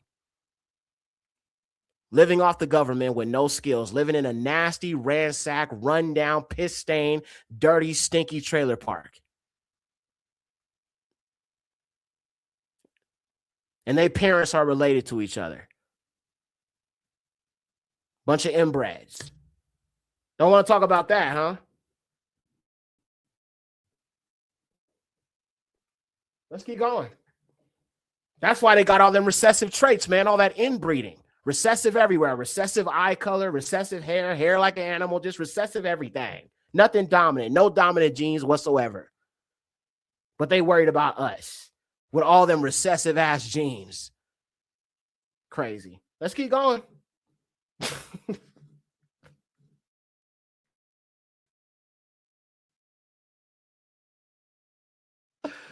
Stories like that, see, that person. These mythical And it's the personal question- responsibility. Yeah, so you're saying there's no white man there. There's an epidemic of personal responsibility inside Yes, the Black community. I agree with How that. do you measure that? By looking at the effects of it, looking at what Black people are doing over Right. time. So earlier, people have come up and given you a vast number of statistics that indicate systemic racism, inequality, didn't. poverty, education. It's happened over and over again. Yet you They claim Black start- people have an epidemic of personal responsibility, but you can't give a single statistic that indicates that. How do They you have measure an that? epidemic of personal responsibility. You see the outcomes. Is it the rap music? If that's one indicator. Yeah. Yeah, Is it's there rap, not- it's rap is- music. is rap mu- is Let the rap- bodies hit the floor. Who wrote that song? Now, let me give you an example of why this is Come, different. Yeah, Let me yeah, give you yeah, an example yeah, of why come this on, is come on, different. come on. Okay, hold on. Okay, let's talk about these Canaanites. Okay, he talk about rap music. Okay, well, what about the rock music? Okay, let's talk about that. There's a band called Sevenfold Vengeance, and they have a song called "God Hates Us." And this is what I mean when I talk about the bloodline of Cain. A lot of them know who they are, bro. So Avenged Sevenfold is a reference to Cain, when the Most High said that he was gonna, anybody that harms him, what I'm saying, they would be, avenged sevenfold. So they have a song called God Hates Us. All right, let's read these lyrics here, because they talk about, rap music is violent and all that, which some of it is. But remember, there used to be political rap. There used to be conscious hip hop that was about uplifting Black people. It wasn't always violent and all these other things. But like I said, non-Black people came together and they said, we got to create this gangster rap so we can fill up the prisons and so we can continue to get free slave labor from these massive incarceration agenda of Black men. But let's look at these lyrics. God Hates Us, a group written by a white rock band. Let's look at this, because these are some Canaanites. These are descendants of Cain who know who they are, that wrote this song about why God hates them and why they know he does. Let's listen to this. It says, nothing to heal, no one to break. Pills how to roll, now there's nothing to take. Nothing to trust, no one to fake. You'll find out sooner that it's best if we know our place. My infiltrated mind, my lacerated soul, it took me years create me, control you. I left myself for an idea that I stole. Now, look at the bridge right here. Lure, grape, unalive. Love, hate, fear. You better take your time. Lure, grape, unalive. You better take it slow. Because when you seek the one, love, hate, fear, there's nothing left to show. Now, what kind of demonic stuff is this? Don't even get me started on somebody like Eminem. And I'm going to be doing a deep dive on Eminem very, very soon. But probably I'm only going to be able to do it on Patreon, because there's so much to it that I don't think I could share on YouTube. But I want to talk about Eminem and how he made hip hop extremely, perverse.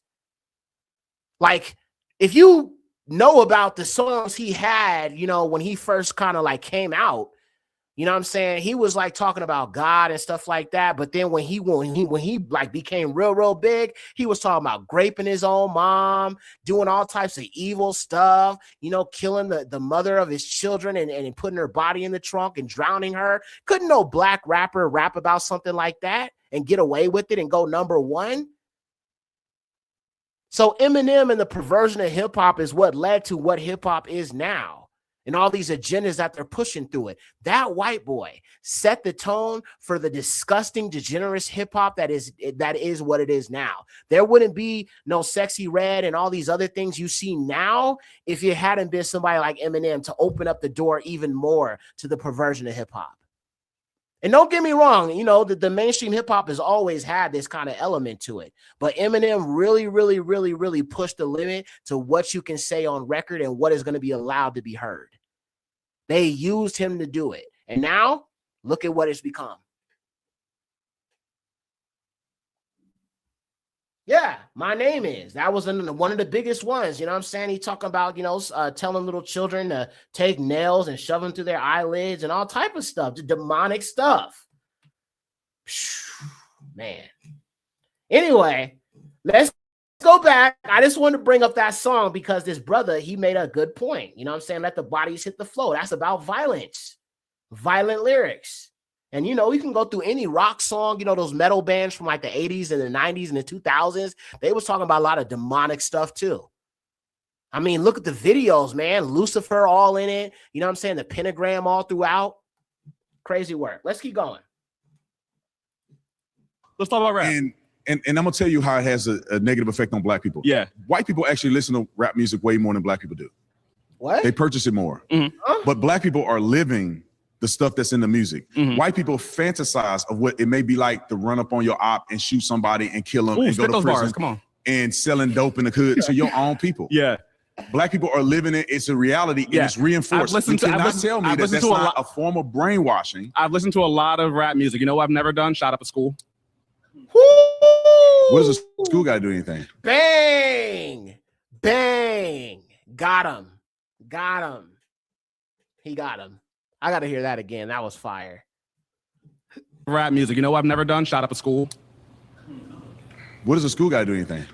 I think you try to create this image. That there's no, this is what I mean by you seem to suggest that there's no negative. Lack. No, you're saying there's no negative. There's some kind of lack that causes us to be more prone to violence, but you don't acknowledge any of the historical context. Are you saying that there's no negative effects of brainwashing yourself about killing your brother and sister and listening to that on a day-to-day basis? There's no negative effect in that. Right. Why are you posing this as a uniquely black thing? This is like when you make the argument that like violence has been a part of art all the time. I write for a living. You know who glorifies violence? William Shakespeare. You know who glorifies violence? Quentin Tarantino. But you don't see anyone talking about, oh my God, this is for all the white crime, even though there are more white criminals in America than any other race. We're talking about black people. Yeah. Do you think that black hip-hop music, rap music is detrimental to the black community? No. You think it has no effect on? So I'm gonna say this: I don't think hip hop itself is detrimental to the black community. I don't think that at all. No, I don't. I don't think an art form is detrimental to the black community. I think just as any other art form, it's all about how you use it. I think mainstream hip hop is definitely white supremacy. I'll tell you that for sure. Absolutely. But do I think the art form is white supremacy or evil or detrimental? No. Because like I said, you have conscious hip hop, right? You've got, you know what I'm saying, Hebrew Israelite music. You got all type of music that's positive, that's for the black community, that's hip hop. So do I believe hip hop can be used for good? Yeah, of course. I use it for good. But this mainstream stuff that got our enemies behind it is absolutely detrimental to the black community. But look who's behind it and look who's benefiting from it. Non-black people. Meanwhile, the artist or the black man or the black woman that are pushing this sour cream supremacist music, they're getting crumbs from off the table of the non-black people who are literally signing the contracts and, you know, approving of the songs and the albums and the concepts and all of that. They're controlling the image of the artists. So there's that. But let's keep going.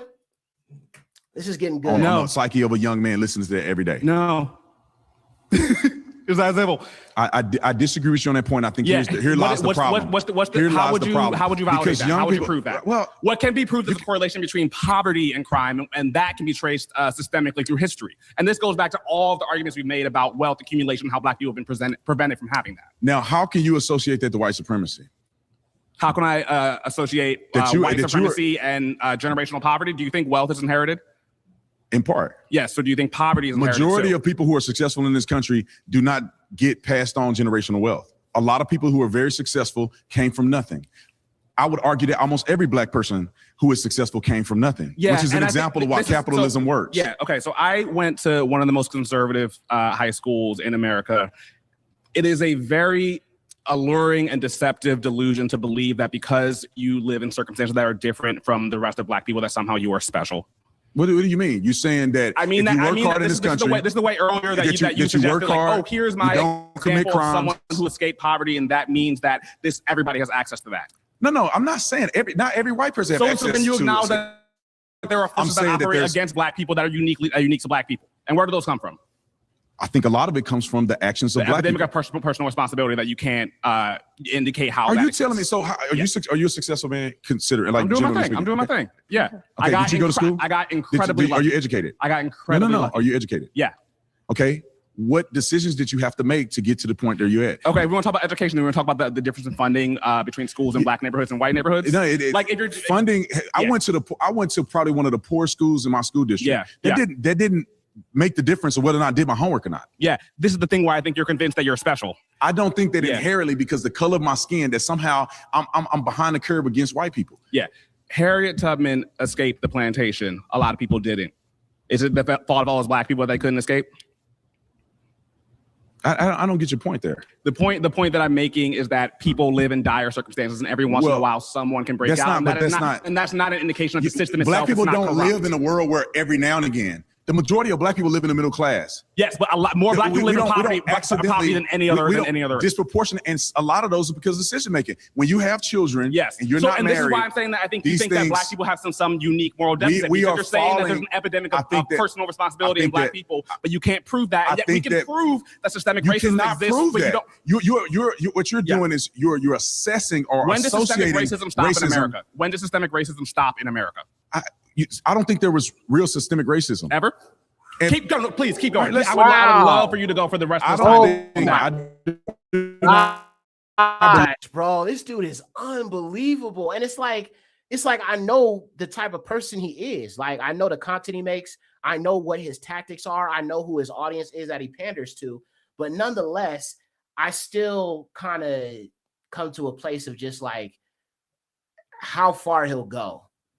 How far he'll go to be a jive turkey. You know what? We gotta do the music, y'all. We gotta do the music, man. We gotta do the music, fam.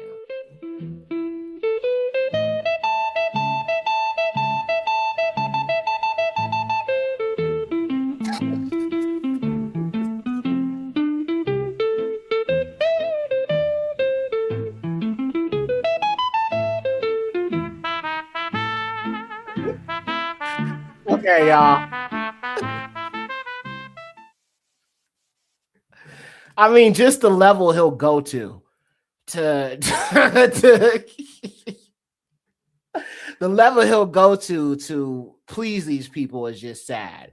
Mad Cow Moo 1723 says, "Hi, I'm new here. Welcome. Thank you for joining this stream. All praises to the Most High. Welcome, welcome, welcome." And to everybody who is new here, because I see we got a hell of a lot of people in here, please hit the like button, fam. Didn't really expect so many people to show up, but all praise to the Most High. This is not a political channel, so to speak, but every now and then I might just react to certain things, just random. You know what I'm saying? It's mostly scriptural here, what we do over here, but every now and then we'll get into, other type of things. So that's what we're doing right now. So all praises to the Most High. But all right, let's keep going, man. There's still more. All right, let's keep going. Yeah, there's been systemic. He just denies that there is systemic racism. All right, which is a typical talking point when it comes to, the black conservatives, so to speak. They always deny that there is a systemic system or a, systemic racism against black people. And when I say systemic, I'm talking about literally the way everything is. And why black people are not in certain positions. Like I said, if this was not systemic racism, black people should be able to open up shop anywhere in the hood. We should be able to get loans just as easily as anybody else. Black people should be in the same positions as ish people if America's not racist and there's not a systemic effort to keep us down. We should be in positions where we are above the ish people if America is not systemically racist. Let's be real here. If a black man work hard enough and America is not systemically racist, I should be able to be in a higher position than them folks if I work hard enough. Being the fact that that's not attainable for any black person in America, that tells you it is systemic. But he won't acknowledge that. Let's keep going. Racism in America, that's been the primary reason why black people cannot succeed. Right, but you can't prove that there's an epidemic of personal responsibility. You can prove that there's epidemic systemic racism. No, look. And that's why I'm asking you, when did it stop? Because theoretically, that should be the moment when we're all equal. Are you saying that black people are not responsible for the decisions that they make? I'm saying everyone has agency. Everyone commits crime. Everyone does everything. But people have had to live in different circumstances. So therefore, if you do the right things like you did, you have an opportunity to be successful, which is equal to just about anybody else, no matter what color you are. You think white people are better than you? No, but I worry you do. Why do you think I do? I'm the one that's saying that black people have an opportunity to be successful in this country just as well as anybody else. You don't believe that. So you think white people are better than you. Your prompt perhaps could have been, we should do more to prevent crime and poverty in black communities, right? That's a way of framing the argument that's about you can say solutions you can frame or whatever you want. You are focusing on, we're talking about black people. I'm focusing on language because words are important. No, we're talking about black people and you focusing on what white people are doing. So all right, who harm black people more than other black people? How many people who brought us over are here on boats? Black gentlemen, the time's up now. That was right, fun. thank you. I appreciate you. Nicotine, the ultimate biohacker secret weapon, has made a wild comeback. All right, that's enough. But why is that clean lifestyle still fueled by big tobacco, chemical-laden slop? Black people hurt black people. Okay. Claim number 3. Black people hurt black people more than any other group. And I'm assuming that he is also pointing to Caucasians and taking them out of this equation. All right. Now, whenever we talk about this, we need to factor in the many deaths, the many disappearances of black people, and all of these unalivings by lynchings that are taking place even to this day that are being covered up. All right. Now we know the reason why there is a cover up. And I'm just going to run through this real quick because this is something that's not going to be factored into this. The reason why a lot of these lynchings are covered up and not ever, people are not ever held culpable for such crimes is because a lot of these people who are committing these lynchings are politicians. They are in very prestigious positions. They are judges. Okay. They work for, the Supreme Court. They work for these, these high positions. Police officers and police chiefs and, a lot of these individuals, they are the ones who are participating in this. So they cannot reveal who they are. They cannot be held to task because a lot of them are some of the most powerful people. And a lot of them have this, this idea of fetishization of what's the word? They call them, what's the word?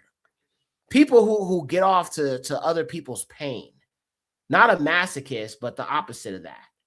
You know what I'm saying? I can't think of the word right now. But anyway, that's what's really going on with this. So the reason why people are not being held accountable is because it is people in high positions as well as, your police officer, your typical police officer, or, a sadist. Thank you. That was the word I was looking for. Sadism. There's a show called Black Mirror, and it's talking about the Black Museum, where there's a black man who is digitally cloned and he is executed right before he's killed or right before he's executed. And he's on death row, right? They get his consent to make a digital clone of himself. And what this guy does is he makes an attraction where he can allow people to pay to come to this museum and pay and execute this man over and over and over and over again. And there was one guy who was a sadist. And to see a black man that he could literally torture, you know what I'm saying, over and over again, he almost got turned on by seeing a black man being tortured to death and being unalived. You know what I'm saying? And the guy had to stop him from literally attempting to basically, you know what I'm saying, for lack of a better word, touch himself while doing that. So there is something called sadism, where people get off to seeing other people being hurt, harmed, tortured. And I'd venture to say that is very prevalent in the bloodline of Cain's community. But let's keep going, which is why that they do the things that they do. Let's continue. More than any other group. If you'd like to be the next debater, get to the chair in 3, 2, 1. What's up, brother? How you doing? Great, nice to meet you. Great. Okay, I personally think that since we're talking about groups, I think that Republicans, their leadership caused more harm. I think the fact that Louisiana, which has one of the highest murder rates, or a cop, has one of the highest poverty rates, that's run by Republicans. And honestly, with the Voting Rights Act, they just axe the fact that black people can have a voice. So when we talk about political harm, Republicans are trying to destroy black people. When we talk about economic harm, Republicans, with the tariffs, with just how we're doing as a country right now, Republicans have axed any way that black people can be able to speak, profit. We can go back to racist policies like redlining that, President Trump has participated in twice. I just don't understand how black people are doing more harm there. Okay, I disagree with a few things that you've claimed. But what I'm saying is that if you look at, I don't know the ages of everybody in this room, but if you're 25 and under, the leading cause of death for you is being murdered by another black person. Where? What do you mean where? Where are victimization of black people higher? In black neighborhoods. Where? In red states? In Mississippi? No, Missouri? No, right? Well, not necessarily true. Mississippi as a state, obviously has majority white people that live in it. We're talking about cities that are primarily black that are dealing with these issues. So my problem with this is that whenever we talk about black harm, we're only able to talk about murder rates. No, it's not just murder rates. I would argue that black people systemically voting for Democrats have been very harmful to the black community. How? Well, when you look at, let's start from Martin Luther King all the way on. There's plenty of statistical data points where black people have declined. Who had? In the birth rate, let me finish. Oh, I'm sorry. In young black people born into single parent homes, black people engaging in employment. Can I talk and mind about you, hold on one employment? second. Let me get to point by point. And this entire time, black people have been consistently voting for Democrats, which I argue is hurting the black community. You went to employment, right? Okay. So let's talk about unemployment. Who had the lowest black unemployment? What you mean? Who had what president? Yeah, what president? Well, Joe Biden did. Okay, so Joe Biden, the Democrat, right? Let me explain. The first decline that we saw, which was historic, was under President Trump. Yeah, and then it was historic under Biden, right? And then it went down after under Joe Biden. A pandemic, right? It was historically low in 2023 at 5.3 or 5.2 for black unemployment, which beats Trump's 5.5, which increased to like a 7.9 by the end of this year. Some people can argue that Trump's policies residually rolled over into Biden's administration. Like the Tax Cut and Jobs Act. Opportunity zones help black people. Tax cuts. Is that why he didn't bring them back and brought them back for rural areas? Tax cuts do help black people. I don't know if you believe this or not, but black people do have jobs. Why they do rely on taxes being cut. That's why to help Biden benefit. had a lower unemployment rate. But when we were talking about tax cut, Biden had a child tax credit that Trump took away, that the Republicans didn't want to put into his 2023 and 2024 year. So why are the Republicans stopping those tax cuts that you said black people have children? I think we're getting off track. The premise of what I'm saying is that the ailments that we see in the black community are perpetuated by other black people. Listen, let me say, the drugs that are sold in our communities are sold by us. The crimes that is committed in our communities, that's devastating our communities, are perpetuated primarily by us. So what's your solution? Okay, what's pause, black people? I can give you a solution. You've been voted out by the majority. Thank you so much. Thank you so much. Have a great one. Thank you, brother. If you would like to be the next debater, please get to the chair in 3, 2, 1. How are you? Good. I'm Zena. Nice to meet you. Nice to meet you as well. Okay, so black people hurt black people more than anyone else hurts black people. Okay. My question to you is why? Well, that's a really good question. I think that it stimulates from. Please hit the like button if you haven't already. It really, really helps the stream get out there, helps more people see it. Please, please, please hit the like button, family, okay? All praises. A few different facets. And I think a lot of them are responsible, but for the most part, by black people. When you are not raised in a loving household and you're not protected, you don't have a father in the household, those things lead to devastating outcomes. Young men doing things they're not supposed to do, like we see in modern society, these young YNs. All of these things are contributing factors to decisions that we make. Okay, cool. So what you're describing is a byproduct of poverty, right? And what we know under a capitalist system is that poverty compounds over time and history, as well as wealth. And what has happened systematically as well as systemically in the system is that black people have been pushed away from wealth creating mechanisms. This has happened for generations, even past slavery. Even if we were to argue that after slavery, nothing else happened. There was no Jim Crow laws. There's no redlining. There's no unequal implementation of the GI Bill. We would still see that our country has lived under this disenfranchisement of black people longer than it has been free. So my question is, what do you think accounts for the $4 to $16 trillion that was stolen from black people through slavery? Where is that equalizing mechanism? I don't believe that you can say that money was stolen from black people during slavery. Oh, but let me explain. Because money wasn't stolen, opportunities were not there because black people were slaves. It's not a fair comparison. So imagine this: you got 200 people on a plantation, and they're making you millions and millions of dollars, right, a year through their labor, right? So what happens is there's no money to steal because black people weren't granted the humanity you're to saying be compensated black for the value people, that they created. Well, let's look at it like this.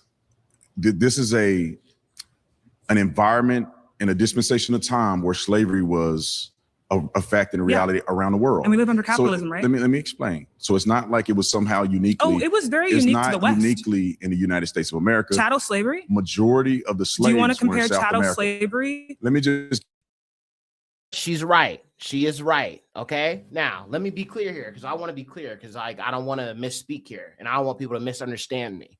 Slavery is not unique to just America or white people because the first slavery we read about in scripture is black people enslaving the Israelites who were black. The Kemetic, you know what I'm saying, Egyptians enslaved us and they were black, right? So we know that it's not something that's original to just white people. However, what is original to white people is race-based slavery. Nobody ever enslaved anybody based upon their race, okay? Prior to Caucasians. That is something unique to only them. That is something let me say it again. Enslaving someone based off the color of their skin is something that is only really unique to Caucasians. Chattel slavery and chattel slavery based upon race is something only unique to white people. So, you know, if they want to get that credit for something they created, there you go. Let's continue. Give you an example. Majority of the slaves were in South America. You do agree to that. About 400,000 black people were made slaves over time. Why are we pivoting the conversation? My question was anything. You got it. You jumping around. No. Let's stick to something. No, our sisters are on fire on this show. I gotta give it to the sisters, bro. They are cooking this boy. All right. It's a few of the brothers. I give shout out to our brothers, but from what I've seen in this segment, I see the women that are really, really holding this dude to task and really bringing out these things that he got him stuttering. Just let's keep going, y'all. Hilarious. Question. Do you remember a question I asked you around 2 minutes ago? I asked you this. I feel like you want to be confrontational more than you want to get to the bottom of a conversation. You're saying it's unfortunate that that's the way that you feel about how I'm trying to approach a question. We need to stick to a point. What's the equalizing mechanism? $4 to $16 trillion, right, was the revenue that was created through the unpaid labor that came from chattel slavery. In my opinion, you cannot judge slavery and act as if black people even had a fair chance in the first place. That's what I'm talking about here. Let me explain. We need to talk in terms of after slavery was abolished, what opportunities were presented to black people. If we do that, we cut out around 2/3 of the story, right? So what I told you before, right? We live under capitalism. And if we live under capitalism, what we know is a couple of things. Wealth comes from capital and capital compounds, right? Value. So what happens is property taxes. Are you trying to say that inevitably black people will never have an opportunity to be successful in America? Is that what you're saying? I'm explaining something really, really crucial here. I mean, that'll help you answer that? Because I think we'll be on the same You can't interrupt platform. me when we're not having the same conversation. I'm trying to get to a point where we can have a real discussion. If it is the case that property taxes, right, fund our school systems, build them up, okay? And we see redlining literally labeled neighborhoods where black people were living as full of inharmonious racial groups to the point where they couldn't get the mortgage, right? This was 60 years ago? Grandparents, parents, right, who experienced that inability to have a home. 2/3 of the middle class gets their generational wealth from properties. Where's this equalizing mechanism? Why do you expect there to be a similar playing field? Okay, I think we're going to go in circles if we go back in time. What mechanism? Oh, we got to. I'm saying that we're going to get to a standstill. What mechanisms are in place today that prevent you from having the same financial success as anybody else in this country? Does inheritance exist under capitalism? I'm giving I'm asking you to answer this question. Because I've asked two questions now that were ignored. What mechanism in place currently prevents you from being financially successful as anybody else in this country? The continuity of private property, right? So I'm answering the question. Are you not allowed to own property? That's not the question here. It's who had access to property. No, we know. Let's put it this way, because we're gonna get into let her talk. He just keeps cutting her off, man, because he knows she's cooking him. And this is what I'm saying. His tactic is automatically just interrupt the person, not let the person talk. And she's bringing out a lot of good points. And then when he tries to block that out, she comes with another point. Then he jumps to the next thing. He just keeps pivoting and pushing the conversation away because she's cooking him.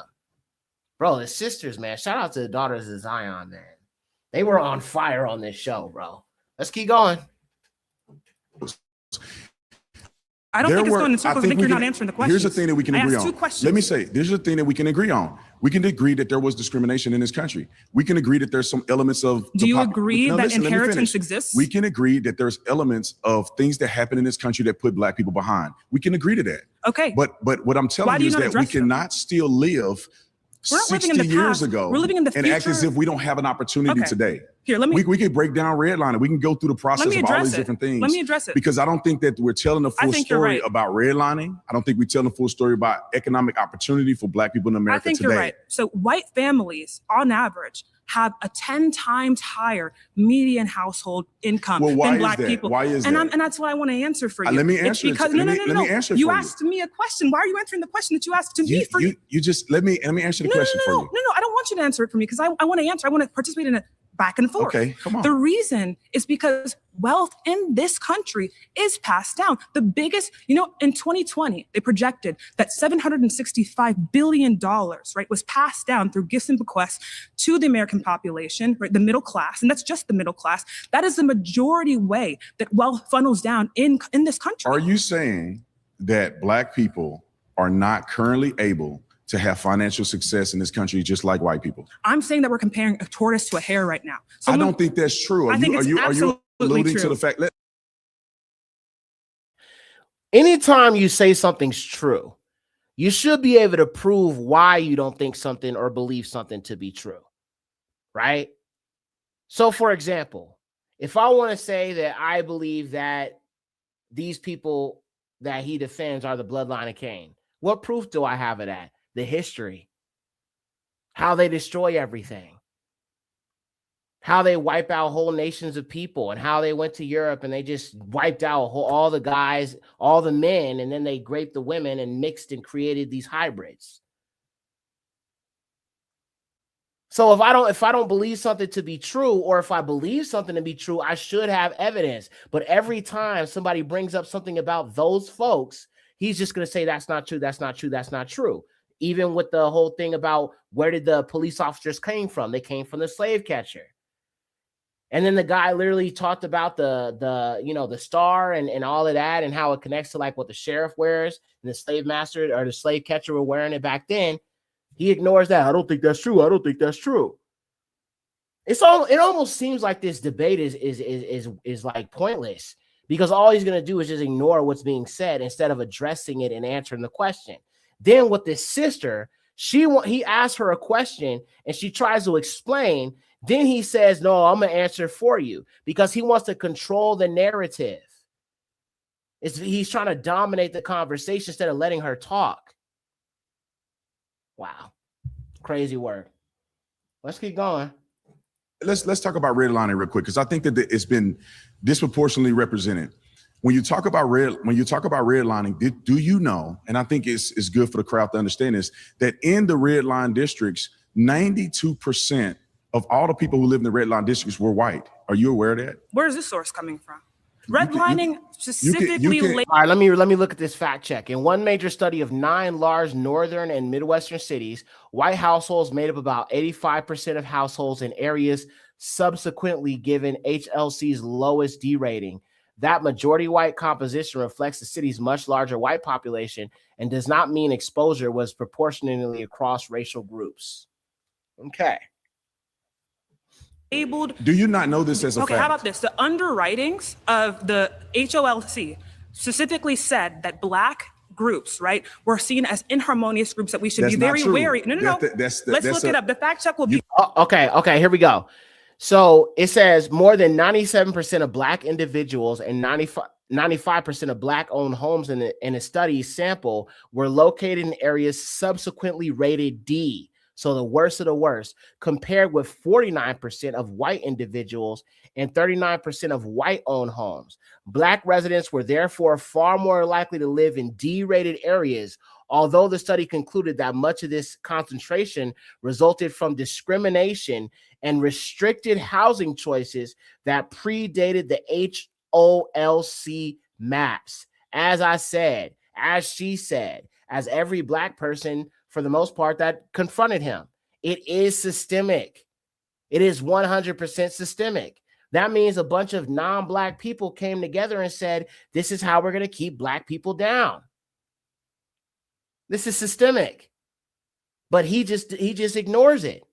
Somewhere here or here for you, right? It said that's what the inharmonious FHA, groups. That's Black what the people were titled FHA as determined. FHA. Okay, they Okay, both we're gonna work pause together. No, they did not work together. They were different. They had No, different they were different, but they functionalities. worked together. They had Guys, you have to different pause. You functionalities. can vote it out. Thank you. If you would like to be the next debater, get to that chair in 3, 2, 1. Peace, brother. What's up, brother? So we're talking about black on black crime. Yeah, we can address that. Black on black crime is a myth. Human beings create crime based off where they're at.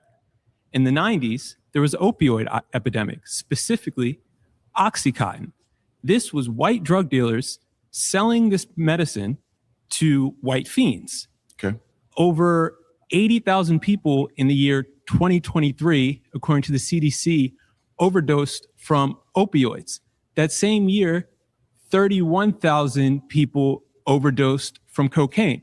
Now, a portion of those cocaine users were likely black people who were on crack. However, more than twice as many people overdosed on opioids that were white drug dealers selling to white fiends. However, in no instance did anyone come up, a policymaker, and say that this opioid crisis was white on white crime.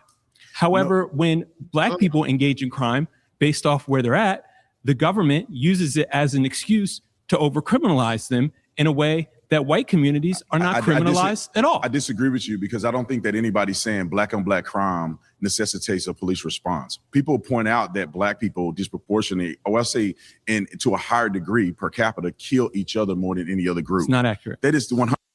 Okay, let's read this. Let's read this fact check here. It says, latest FBI homicide data shows a strong same race pattern in the reported single victim, single offender cases. About 89.5% of black victims were killed by black offenders, and about 81.6% of white victims were killed by white offenders. Right.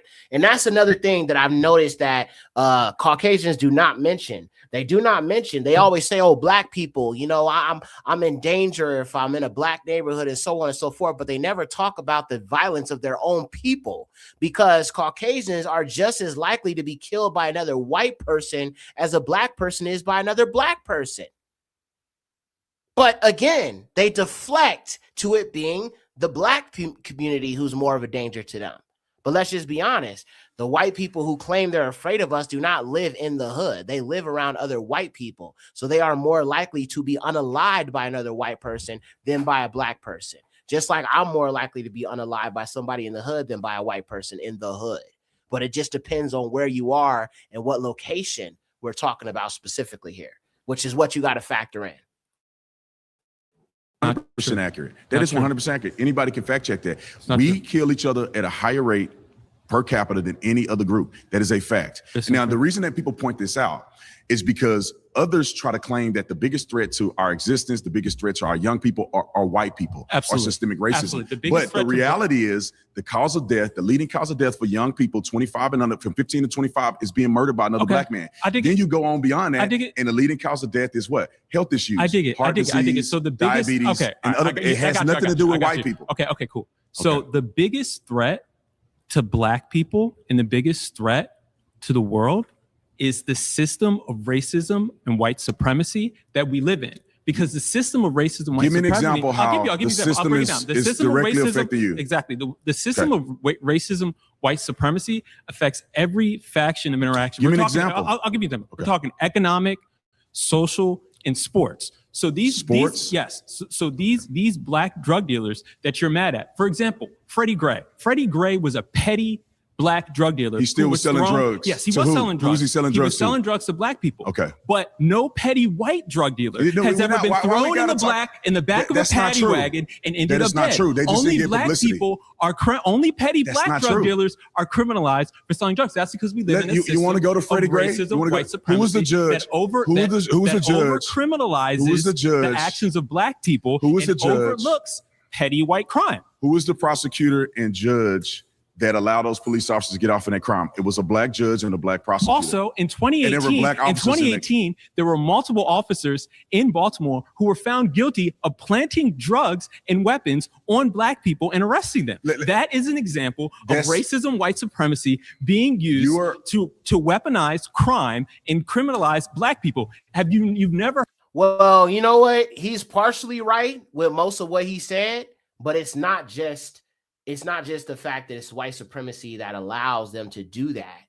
It's also white supremacy that protects them when they do that to black people, where they plant stuff on them, or whether they, unalive a black man or hurt a black woman and say that they felt in danger. It's not just the fact that they're allowed to do these things to us, but that there's a system that protects them and emboldens them to do these things to us. Yeah, that is 100% systemic. Why do officers feel the need and feel okay with doing what they do to us? The system protects them. How they're trained is what emboldens them and protects them. So it's all of these things have to be factored in when we are having these conversations. There is definitely a system of sour cream supremacy, and there always has been. And it has been based upon race and a certain people's type of mindset. But the real reason why this system of sour cream supremacy has been created is because of fear of being outdone by the people that you want to keep down.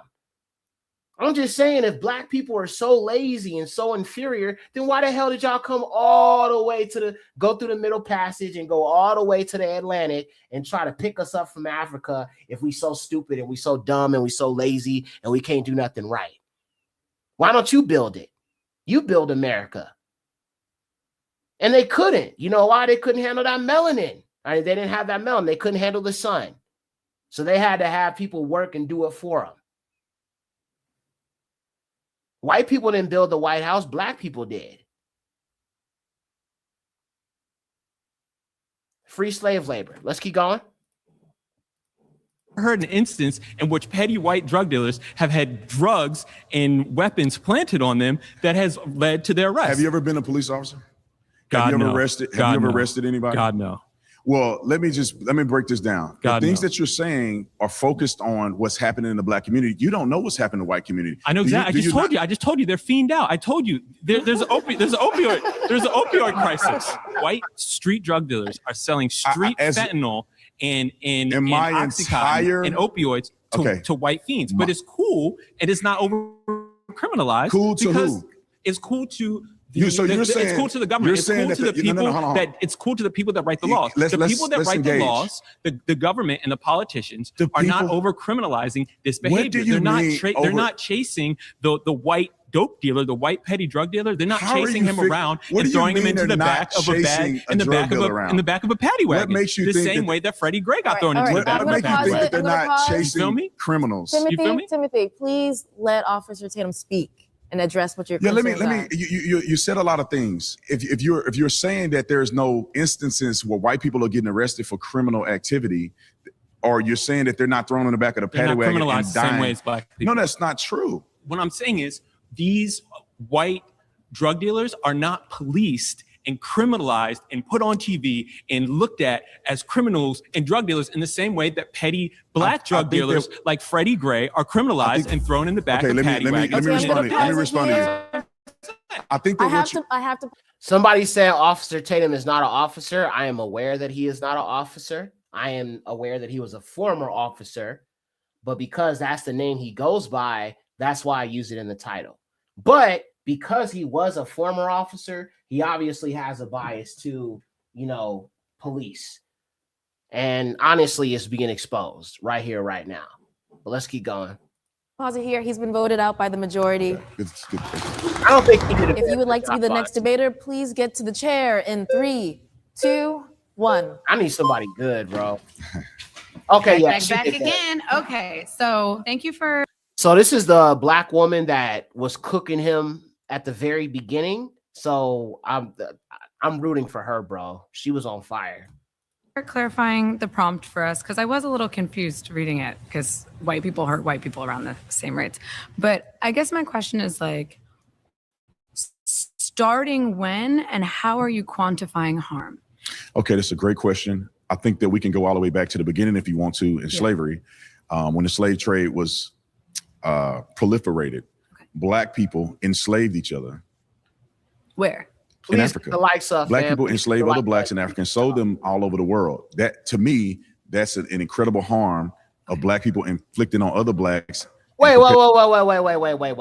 You was just talking about the transatlantic slave trade, and then you talk about Black people selling other Black people. Okay, you know what? I'm about to destroy that narrative right now.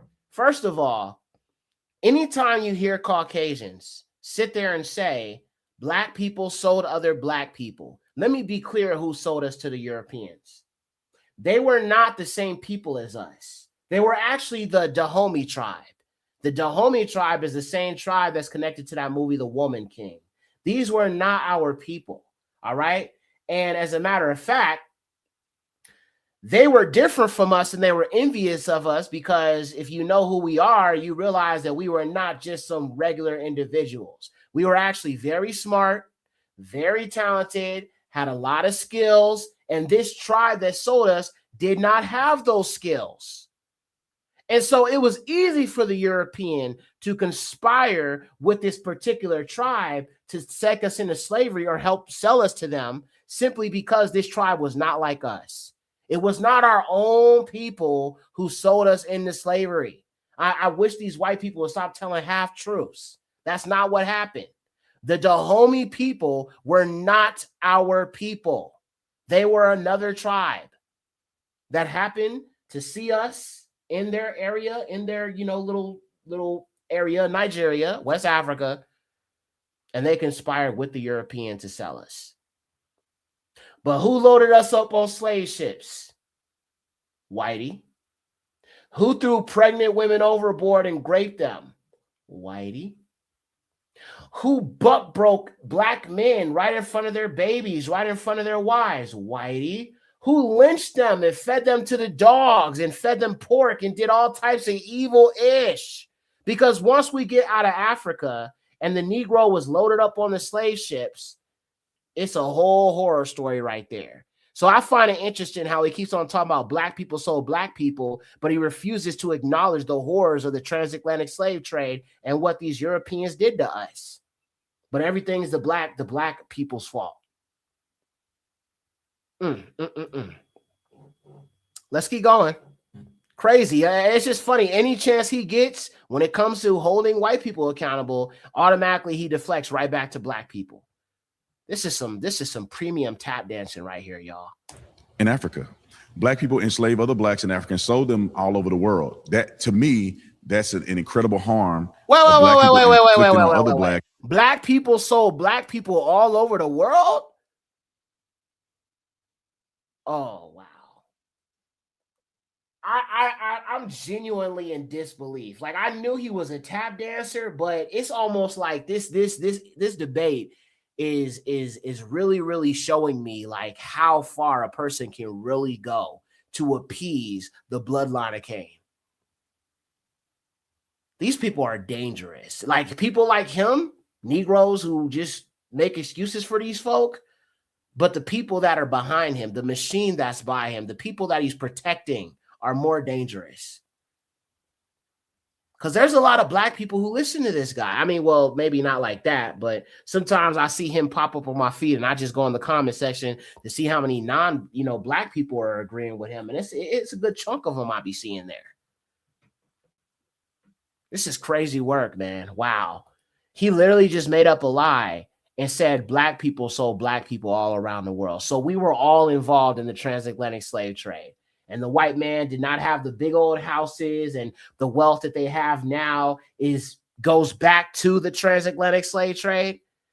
You mean to tell me that Black people literally said, let's go to Africa? But you just said Black people sold other Black people. So you're saying that the Africans conspired with the Europeans while being in Africa, that they was going to sell from America to Africa to pick up a specific people? Bro, come on, man. Be real with yourself. Be real with yourself. Like this is the tap dancing that you got to do, and then it becomes so nonsensical. Let's keep going, though.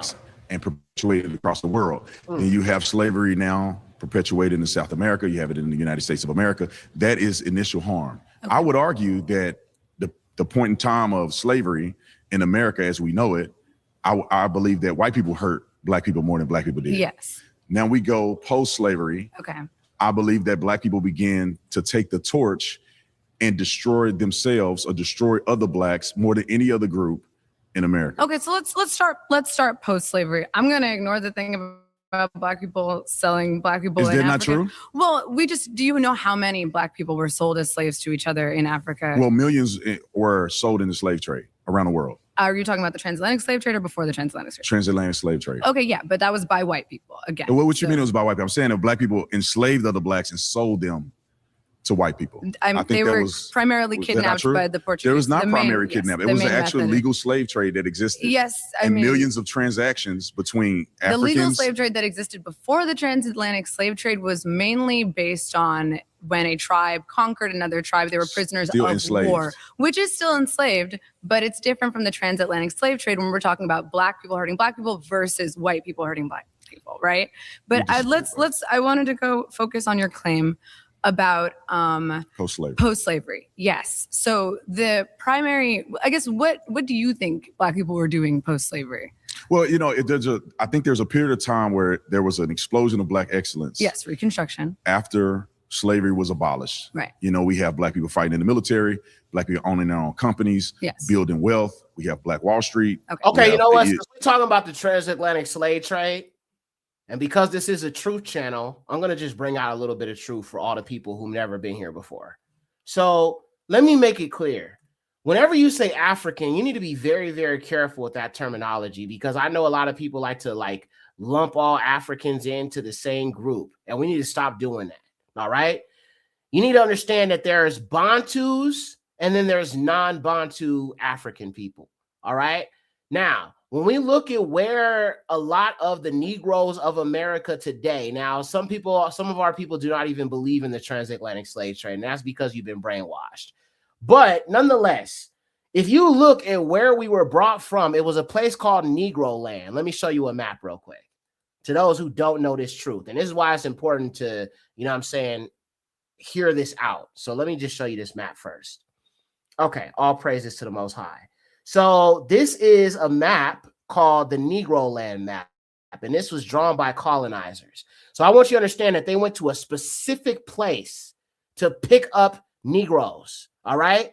This is the west coast of Africa. This is mostly like Nigeria right here. So you got like the Gold Coast, you've got Benin right here, you got the Slave Coast, you've got the Grain Coast. Now, if you scroll into this map, it tells you why they went specifically to this place. So when we're talking about the transatlantic slave trade, I want you to understand that they were picking up a certain group of people. They weren't just going around to Africa and just snatching up Africans. All right. Now, let me show you this next thing. So if we scroll in, I want to show you something here. Yeah. So let me pull this up. Give me a second, y'all. All right. So if we scroll in to this Negro, look what you see. It says, let me pull it up right here. Look at what this says. Kingdom of Judah. Let me see if I can make this bigger. Hold on, y'all. Kingdom of Judah was marked on this map by colonizers. So when they came over here, they were specifically looking for the tribe of Judah. Okay, this is on Instagram. Okay. Did you know that some of the ancient maps identified transatlantic slaves in West Africa as Judeans? And then I just showed you in Psalms 83 that all these nations have taken conspiracy against us. The tribe of Judah is right here in America and across the four corners of the earth. And you've got most of the Northern Kingdom that is in Africa right now, sub-Saharan Africa, which are the Bantu people, whether they are the Kamba, whether they are the Kisi, whether they are the Zulu, whether they are it's so many Bantu tribes that you could tie to this. The Malawi people, you know what I'm saying? There's so many, bro. I can't even think of them all right now. But this is who they were picking up. All right. So they were not just going to Africa to pick up anybody, any African, if it was about skin color. No, It was specifically about bloodline. And if you scroll in right here, you can see Kingdom of Judah, Slave Coast. All right. Then you've got Benin right here. And then you've got the Gold Coast right here, which is where Sierra Leone is. All right. Kingdom of Judah. They knew who they were picking up. And I'm going to just read you this bit of information. A map by Emmanuel Bowens from 1747 titled Negro Land identifies the Kingdom of Judah on the west coast of Africa, which is why most of us Negroes in America have Nigerian ancestry. Okay? All y'all niggas out here talking about we ain't from Africa, you just don't know who you are because you've been brainwashed by the evil seed, the bloodline of Cain. Let's keep going. This map, conditioned by King George II, designates the nationality of transatlantic slaves as Judah. So when the Most High said we would be scattered, hold up, let's confirm it with Deuteronomy 28. Like I said, I always got to prove things. Some people don't know this. So I'm going to show to all the people who don't know this. Let's go to Deuteronomy 28:68 real quick. All praises to the Most High, man, for the truth. Deuteronomy 28:68. And Yahuwah shall bring you back to Egypt in ships, or a type of house of bondage, by the way, of which I said you shall not see it again. And you shall be sold there to your enemies for bondmen and bondwomen, and no one shall buy you. Now, if you look at this word in Hebrew, the word is kana, which means redeem. No man shall redeem you. No one shall redeem you. Matter of fact, here, I'll just show you in the Hebrew real quick so I can prove it. So when the Most High said that we would be scattered to the four corners of the earth, this is the proof. So right here, we see the word kana. All right, let's look at that. And it says redeem. Okay. Acquire, buy, possess. Okay. Or redeem. Redeeming his people. So the Most High said that you will be sold as male and female slaves, and no one shall redeem you but him. Now it's starting to make some sense. Now it's starting to make some sense. But let's get back to this guy here. Just wanted to give some historical context here. So I want to make it clear. The tribe that sold us were not Judeans. They were not of us. They were not Negro. They were a separate people. All right? Just want to be clear about that. Let's keep going. You go on, so on and so forth. Right. And I believe that as Black people begin to support Marxist theology, Martin Luther King and others put us in a path where we rely on the government more than our own resilience. There he goes again with those Republican talking points. And I'm just laughing because our people are just like, look at old girl right here. Sis is just like, this nigga. This theology, Martin Luther King and others put us in a path where we rely on the government more than our own resilience. Okay. And you cannot tell me that that's not true. So let's pause because we just skipped like a good 30 years of history. We just skipped like 3 decades. I'm giving you a history. summation from the 30s to the 60s. Yeah. So we did Reconstruction, and Reconstruction was ended, right? Because the South took back, at the time we had Northerners in the South who were running the South so that the Union could stay together. Once the North left the South, Reconstruction ends. And that's when we see Black people start to decline. It wasn't Karl Marx. Karl Marx didn't come in and say— I said Marxist theology. I didn't say Karl Marx. It wasn't Marxist theology. I mean, we're just ignoring the history of sharecropping. That's ignoring the history of Jim Crow, right? You think that Karl Marx was worse for the Black community than Jim Crow segregation? Let me argue this point. Capitalism has rescued. Okay, he literally did not answer the question. She asked him, do you think that Karl Marx ideology is worse for Black people than Jim Crow? And notice he doesn't really answer questions. People present very direct questions to him, and then what he'll do is he'll go right back to pivot to what he said. And you're seeing he's doing that even right now. And she asked him a very, very direct question. And you could see even while she was presenting her point, he was already in his mind making up what he was going to respond with that wasn't going to address her question. Crazy work, man. And he's been basically doing this the whole debate. Crazy work. Made successful so many people of different backgrounds and demographics. That's why America is so great. What I'm saying is that Black people being resilient, operating through capitalism and believing in themselves and being self-sustainable was the best path for blacks, and they were successful in that. When they begin to rely on the government, begin to rely on handouts, begin to listen to foolish things that people like Martin Luther King said, it caused us to be more dependent on the government, less dependent on ourselves, and now you see decline in multifaceted areas. Okay, Consistent. Let me say, I'm gonna let you speak. I'm gonna let you speak. Yeah, Bernadette says the biggest racist here in South Africa today, attacks on Zimbabwean, Ghanaian, Nigerians, Malawians, yet during apartheid, our black people, they took us in. Yeah, I mean, here's the issue, man. When it comes to South Africa, shout out to the people in South Africa. I got a few people on the channel here in South Africa. Shout out to Gift of Yahuwah. He's one of our mods. He's in South Africa. I find it interesting that South Africans want to push back against Nigerians or Ghanaians or Kenyans or anybody from the continent, but they don't want to push back against these German European Boers. You know what I'm saying? They want to call them Africans or Afrikaners. They don't want to push them out, but they want to push out any other type of African person or somebody that's not from Africa that's black. You need to be pushing out those colonizers. That's what you need to be doing. I mean, you know, it's like y'all don't even want to push back against them. They done took over your land. They done got an Orania. They want to make it a white-only area. You're not even allowed to be over there unless you're working for them. Yeah, it's all bad, bro. Yeah, I mean, basically, like, he's basically just repeating these talking points that you hear a lot in Republican circles where they constantly talk about Marxism and communism being a threat to society and everything. But when you really look at Donald Trump and what he's setting in place, everything about what he's doing with these surveillance centers and these AI data centers and the surveillance state and the police state, all of that is basically communism. So while telling you communism is bad, because, you know, these low IQ, you know what I'm saying, white individuals who really don't know anything and have no education themselves, you know what I'm saying, they didn't realize that they actually voted for a form of communism by Donald Trump, while he was telling them and gaslighting them that he's fighting against communism. And that's why Donald Trump said that smart people don't like him. Right? I don't like him, never liked him. And I guess I'm a smart person because I, you know, saw through all of this. But anyhow, continuing on.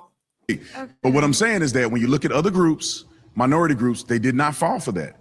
You look at the Jewish population, look at immigrants that came over here. They were self-sustainable. They worked within their community. They built wealth, generational wealth amongst each other.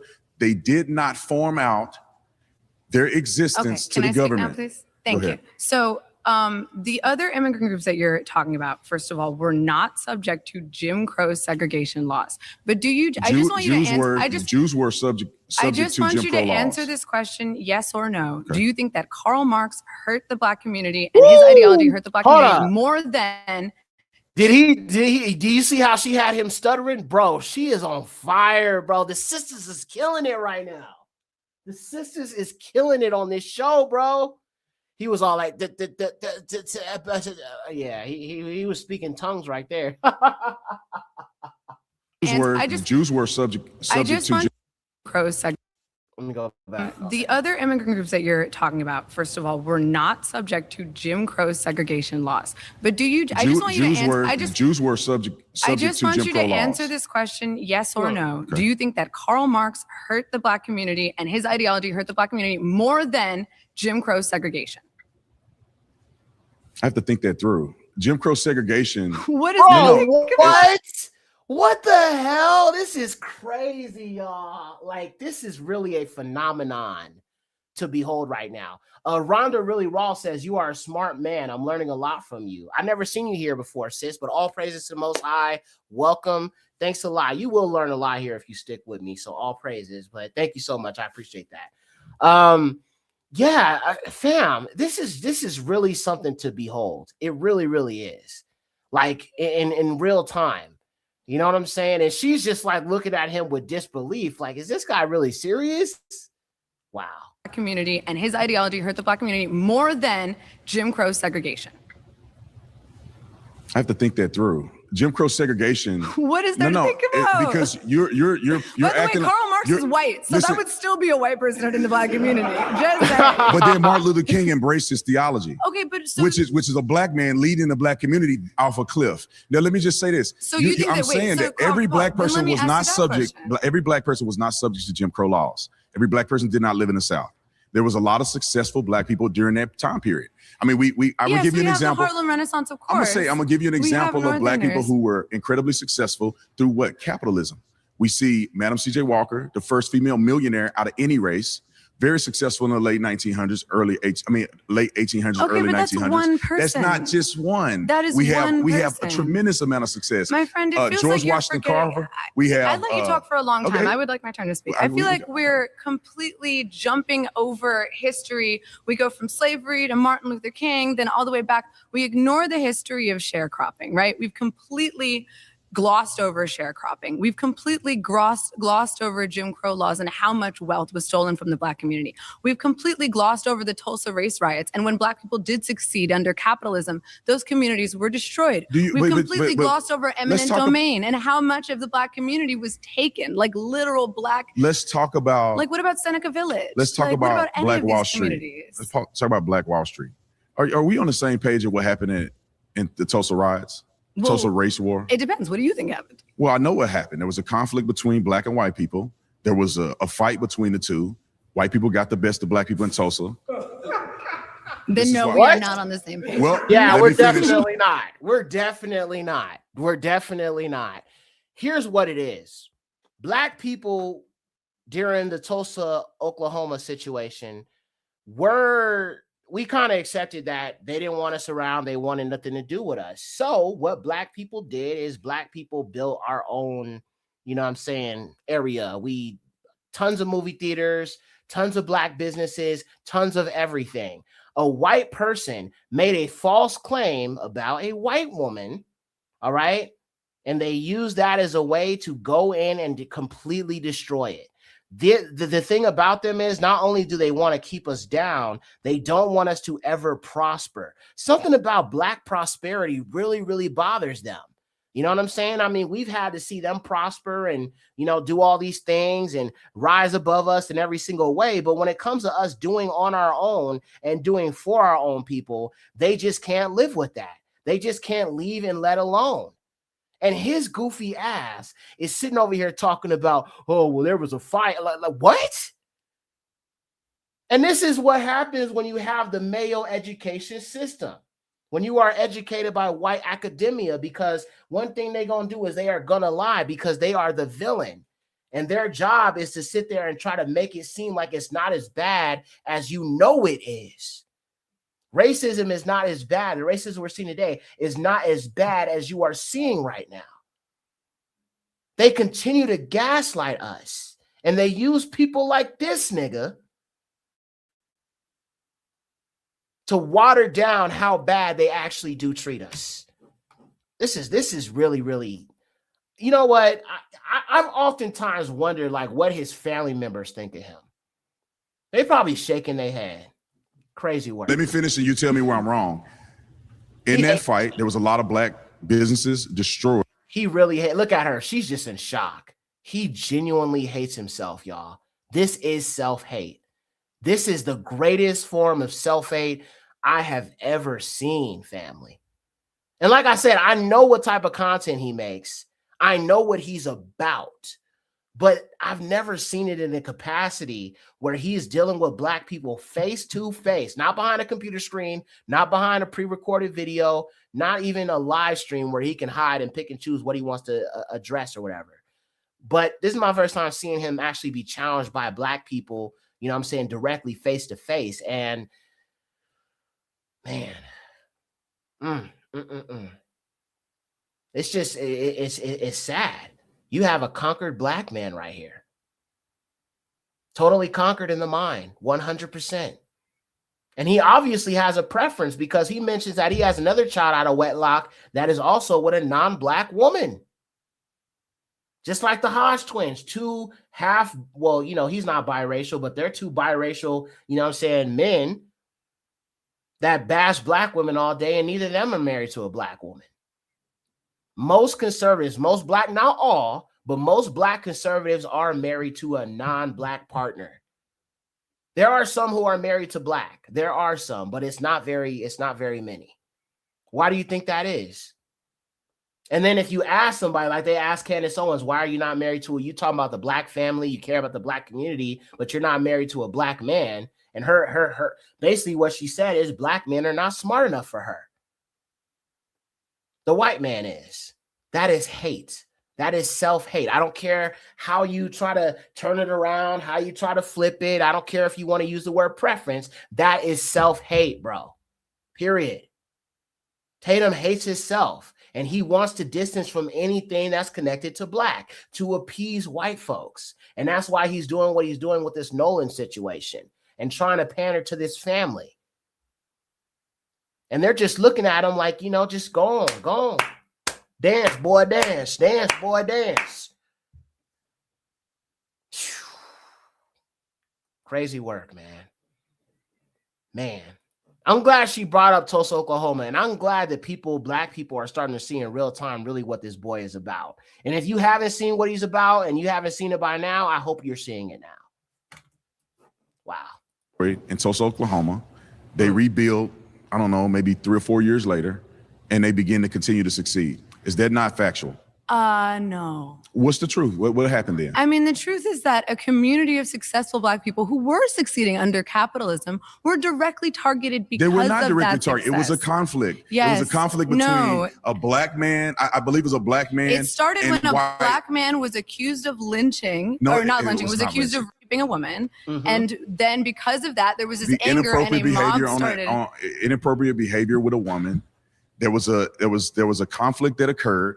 The first shots rang out from black people, shooting and killing several white people. Wait, what? So how many black people were killed in total? Oh, I don't know how many black people were killed in total. I just know black people fired the first shot. Can I tell you? It was 300. How many white people were killed? Like a low how many estimate. White people were killed? They not as many because it was a riot against the black community. What happened was white people came up into Tulsa, Oklahoma. It became a violent confrontation, and white people overran the black people in that confrontation. Can I ask you, because it kind of feels like you're defending the race rioters. I'm not defending. Yeah, I mean, family, this guy is insufferable. This dude is insufferable, y'all. She tells him about how many black people were unalived. And then the first thing he does is ask her, well, how many white people? This is kind of how I get upset with I get frustrated with our people sometimes when I'm talking about us and the Most High and his plan for our redemption. And then the first thing our people want to do, well, what about the heathens? What about the Gentiles? What about the other name? Well, what you ask me about them for? They ain't got nothing to do with what we talking about right now. This is wild, y'all. My, oh my, oh my. Whoo, Father, help us all. Help your people, Father. Please help your people. In any race riots, I'm saying it's a conflict that happened. Can you acknowledge that this is one example in which white people hurt black people unjustly? You're saying. Can you just say this is one? What you're trying to say is that black people are doing their own thing, and a bunch of white people just came up and destroyed all their property just because. Yes. That wasn't what happened. It was a conflict. It was a conflict that occurred that caused that to happen. But you know the KKK existed, right? They did. Yes, white supremacy exists, and that was in the South. Where's Oklahoma? I didn't say that white supremacy don't exist. We're not arguing. Yes, that was the point, though. I'm not arguing that the Ku Klux Klan didn't have a negative effect in the black community. We're not arguing that. But that's what we are arguing. The whole point of this prompt is that black people hurt the black community more than white people. And these are some examples of white people hurting the black community. And every time I give you one, you say no. Let's give an example of some things that are ailments in the black community that I think that we can agree on. Okay. The single parent household situation with young black men born out of. Young black men and women are born to parents who are not married. Okay, guys, please don't raise the flags on me. I have to make one point, and then I'll get it. Okay. So to the single parent house, I think that's a great example, right? Because I think we can all agree we want black families to stay together. What is the leading cause of the separation of black families? I think it's a degradation of values in the black community. Would you say that the criminalization, black men disproportionately going to jail more, has an effect on the separation of the black household? I would agree to that, but I would also say that is because of the choices and decisions that these young black men are making. Perfect, thank you. I was hoping you would say that. So Is that not true? You don't go to jail. Hold on, you go to jail for pause. selling drugs. Okay, you go to Okay? jail for selling drugs. Can I read you a quote from Nixon's domestic policy chief, John Ehrlichman? This is at the start of the war on drugs. She came with the book, y'all. She came with the book. I'm ready for it. Which we know is what led to a lot of mass incarceration of the Black community, a significant increase in Black men imprisoned and incarcerated for drug possession and selling. We knew we couldn't make it illegal to be either against the Vietnam War or Black, but by getting the public to associate the hippies with marijuana and Blacks with heroin, and then criminalizing both heavily, we could disrupt those communities. I'm not familiar with that quote. Oh, really? But shocking. I can go and read it later, but that's still You not should getting, really it's read not- it later. That's not getting to the point of saying that people are incarcerated because decisions that they made to commit crimes. Is that not true? Well, yes, that's The how reason that criminal none of justice- us, the reason that do none you of us, want to is- respond to the reason what that he none just of us, said? the reason that none of us are selling dope. Why? Because we don't want to go to prison. We value our lives. If you are going to sell drugs and you're going to kill people and you're going to commit robbery, you're going to go to jail. Yes, you yes. can't blame all of that on can the war on crime or whatever the case But the may be. war on crime was specifically to get No, it Black was- men to go It to is jail. nothing wrong. They literally Nothing wrong with imposing laws that help our community. You act How like, does that help let me, our Let me community? explain. You act like it's a good thing for Black people to be selling drugs in our community. It is not. So when you go to jail for selling drugs, in my opinion, and I think the opinion of anybody that's rational, that is a benefit to the Black community Diva, by in getting this quote, he drug dealers, literally says- criminals off the street. And our communities to be able to thrive, our property value to be able to go up. These people need to go to jail. Dude, That's not a negative. Okay, I hear you. Thank you. But literally, the domestic policy chief is saying we could disrupt those communities. He is openly admitting. No. I let you talk a lot. I need you to let I me need you to speak. clarify No, this. no. Disrupt these communities in what way? What is he saying? Disrupt the communities. By What heavily is the end goal? criminalizing To what go? To what end? to hurt Black people. So it hurt Black people to get criminals. No, we he's have to pause here. You intentionally guys have disrupting gone the Black over. community. So thank you both so much. Thank you. Thank you. My final surrounded claim is that systemic racism is used as an excuse to avoid personal responsibility. If you'd like to be the next debater, All right, y'all. So this is going to be the last segment. I think there's maybe about 30 minutes left to this. So we're going to finish it up and I'm going to jump off of here. All right, y'all. get to the chair in 3, 2, 1. Hello, how are Nice you? to meet you. Nice to meet you. What do you mean by systemic? Are you talking about like sociology within our society, or do you mean within the structure of our government? I'm thinking that people would argue, because I don't feel systemic racism a part of my life, but I'm thinking that systems or laws That are put in place to or even that are implemented or acted upon to bring down Black people. is alleged to bring down Black people. You would say DEI was a hindrance to us, because that's a lot of what saying Republicans like to argue. Is DEI They a like part to- of systemic racism? That's because that's what a lot of them will believe. DEI, in my opinion, was the overcorrection of injustices that has happened to Black people, which caused, I think, more harm to Black people than good. So systematic racism does exist. I think in part, systematic racism and racism in America does exist. Okay, thank you. You literally I don't just think, but confirmed. my point is that I don't think that it rises to the degree that it affects Black people where they cannot be successful in America and they cannot have the same opportunities as others do in America. I don't think I don't think it's a primary causation of Black people or the things that are ailments in the Black community that cause the numbers of Blacks in marker points to go down and be degenerate. So I like to think that when we put in red line districting, when we put all that stuff in, we saw that our schools were greatly affected by that. We saw that the systems within the schools were greatly affected in the way that some were more white schools, and a lot of white districting, predominantly white districting, were way more economically benefited by the community around them than the Black community, who could not afford to grow any kind of economic revenue for themselves within the education system. We weren't able to get certain soccer fields. We weren't able to get different auditoriums for acting and stuff like that. You know, when you're not able to have those kind of like things in your school, how do you expect people to not want to go to the streets? How do you expect them to not want to, how do you expect them to invest in things that they cannot afford within their system? Well, let me give you a perspective here. Not all Black people are poor, right? Well, Not all yeah, it's a I know you're diaspora. not saying that, but I'm saying it's a lot of diversity within. So I grew up in a Black neighborhood, right? All Black people. Within the Black neighborhood, there are those who succeed and those who do not succeed. There are those who go on and get a good education, even at the same school that I went to. There's some that do well and some that do not do well. In my opinion, that's a perfect example of how I don't think systemic racism has much to do with the success of Black people. It's personal decision making. Some of it does have something to do with parents. I feel like you can do good, you can excel, you can be great. And I really do believe that there is a part of your person, you're part of your personality. But I'm saying that there is obviously, you can see that there are less Black people that are able to graduate than white people. There are way more white people that are able to graduate. But I don't think that has anything to do with systemic racism. No, you don't. You don't think that that has anything. You don't think that has anything to do with them not being able to afford to continue going to school because of the systems that were put in place. Okay, I have to pause here. I'm so sorry. You have been voted out by the majority. Thank you. Thank you. If you would like to be the next debater to the chair, get there in 3, 2, 1. What's up? All right. I just want to. He's back. Can I lay the foundation of this real quick? I was just for like about 2 to have seconds. you do that. So Thank you. what I want to say is, and I want us to be very clear about this, and I'm hoping that we all can at least come to a common knowledge of this. I do not believe that there's no such thing as racism in America. There's racism in America. There's systems that disproportionately affect Black people in a negative way.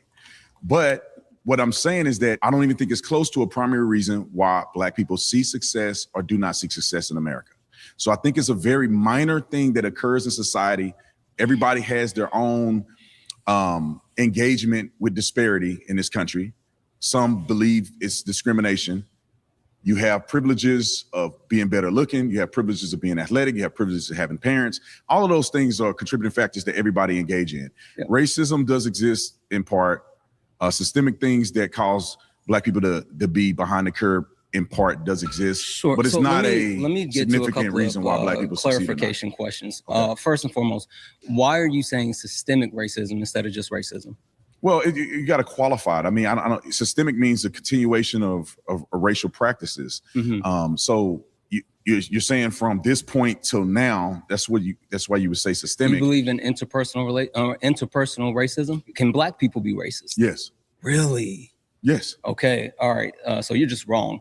And how am I wrong? I got you. Don't worry about it. Come on. The reason why I asked about like why you brought it down to systemic is because it's a whole. Racism is a whole. It's an entire system, right? So when you talk about Black people being racist, you have to understand the ability to actually flip the power structure and use the premise of race and racism for your benefit. Question: who created race?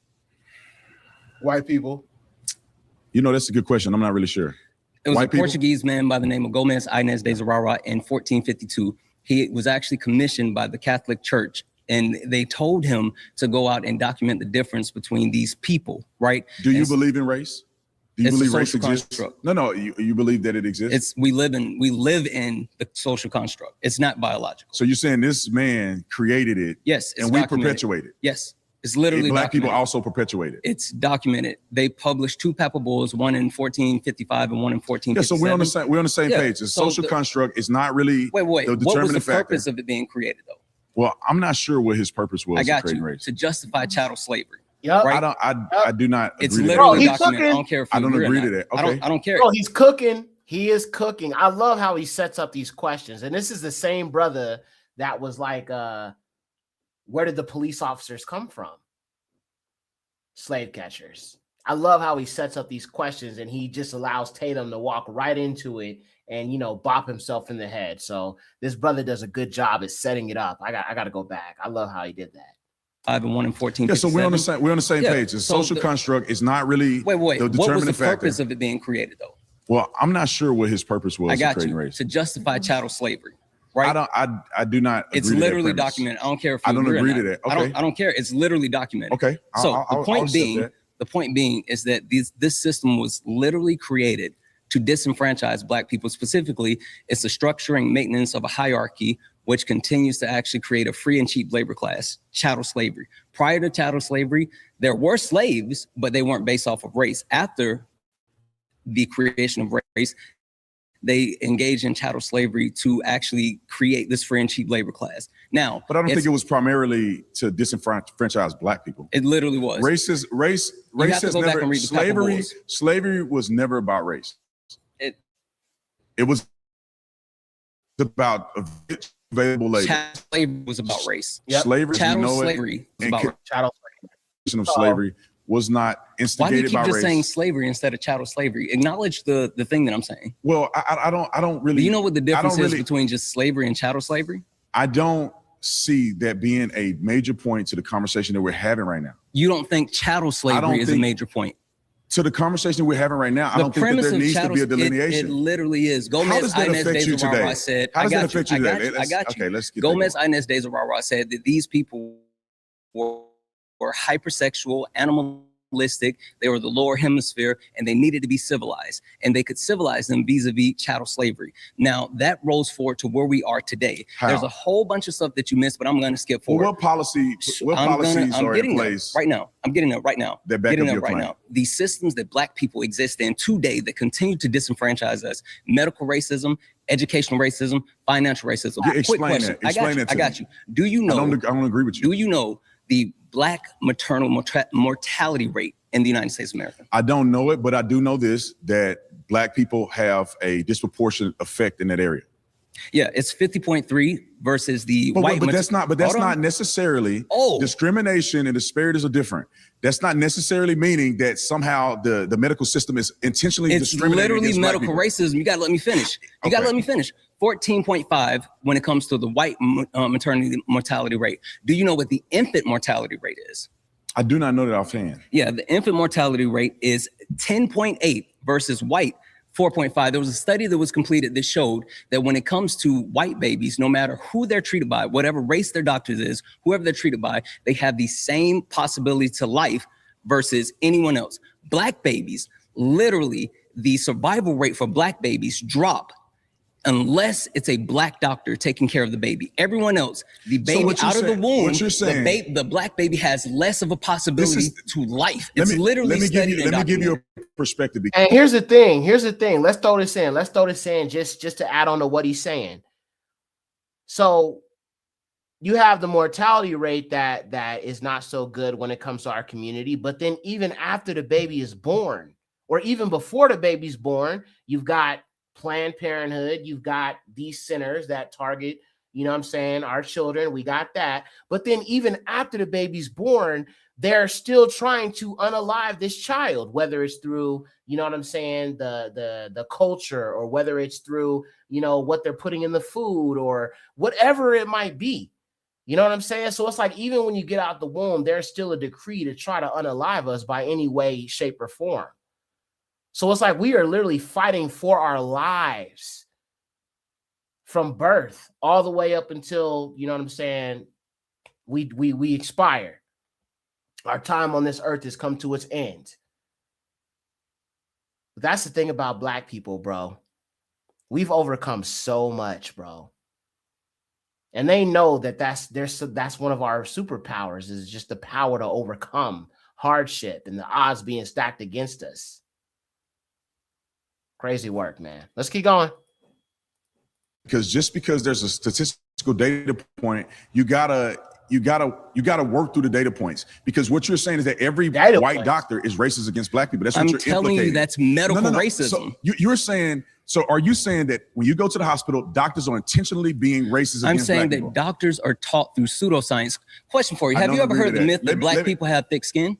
I never heard of that. It's literally a medical practice. I've never heard of that. It's something that's I've never heard of it. It's something that's derived from chattel slavery. It said Black people have less nerve endings and thicker skin. And what Where's they said. that taught at? Okay, hold on. Let me read this fact check. Research shows that Black patients have often received less adequate pain treatment than white patients. A 2016 University of Virginia study found that about half of 222 white medical students and residents endorsed at least one false belief about biological racial differences, including myths that Black people have thicker skin or less sensitive nerve endings. Well. It's looking systemic to me. Oh, in medical school, literally medical school. Black people have thicker skin. I'll give you an example. Now, wait, Hold on. Now we got to break this down. Example. So when you go to the hospital today, they're going to treat you differently because you somehow have thicker skin. Yes. What medical practice is in place right now that treats you differently? They're literally giving less pain medication to Black people because they think Black people lie about their pain levels because they have less nerve endings. This is literally documented. So you're saying every doctor is filled with racism, and so when a Black person go to the hospital, they won't treat them fairly. They are incapable of treating Black people fairly because they're Black. What I'm telling you is this is something that has been taught and passed down. It's correlation and causation of two different things. Can I give you direct information? You're saying there's things. literally studies. You think it's a correlation causation, but there's studies on this. What about comorbidities? What about the health of the mother? You're literally, you're not engaging Black people in the premise just because you don't know the information. No. This is what you're saying. Can I finish my point about? All right, somebody brought up Deuteronomy 28. Let's read that. Deuteronomy 28 to 29. Yahuwah shall smite you with insanity and blindness and astonishment of mind, and you shall grope at midday as a blind man will grope in the darkness, and you shall not prosper in your ways. Then shall you be unjustly treated and plundered continually, and there shall be no helper. Continuing on. And you shall take a wife, another man shall lie with her. You shall build a house, you shall not dwell in it. You shall plant a vineyard and shall not gather the grapes thereof. So it says right here that we will be continually oppressed, continuously unjustly treated. We will not be allowed to prosper in our ways, as it says right here. Let's continue. I just wanted to show that precept right there because, it's important to understand why things are the way they are. Let's continue. The whole medical racism with the nerve endings, the thicker skin. Go ahead, man. Sure. This was something that is derived from chattel slavery. They literally used this as an excuse. They said you can beat your Black slaves because they feel less pain and they recover quickly. And so they use this as a pseudoscience to say that this still happens today. Hold on, I'm getting there. Are Black doctors taught the same thing? Yes. Are Black people keep cutting me off. We got to go point by point. You're saying the system is taught to anybody in medicine. I have to pause it here. You have been voted out by the majority.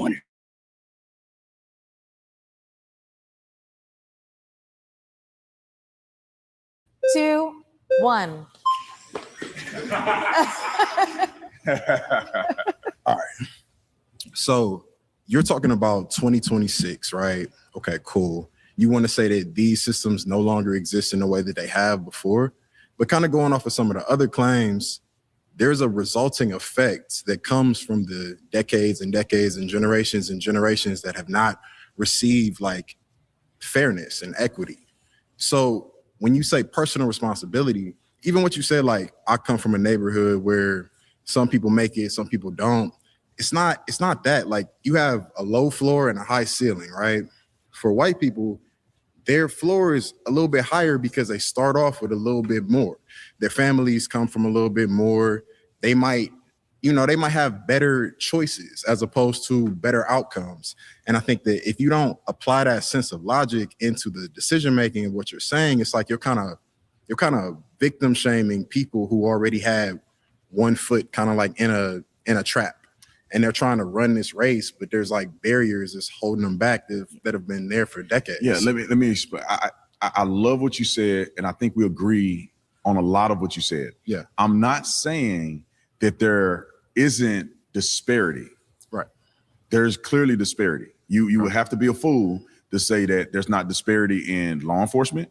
There's not disparity in what we've seen with the negative effects of redlining, which we could go into that. You can't, it's not that there's not disparities. What I'm saying is that these disparities that exist, I don't believe that they're rooted in systemic racism, and I don't think that we can't overcome them and become better.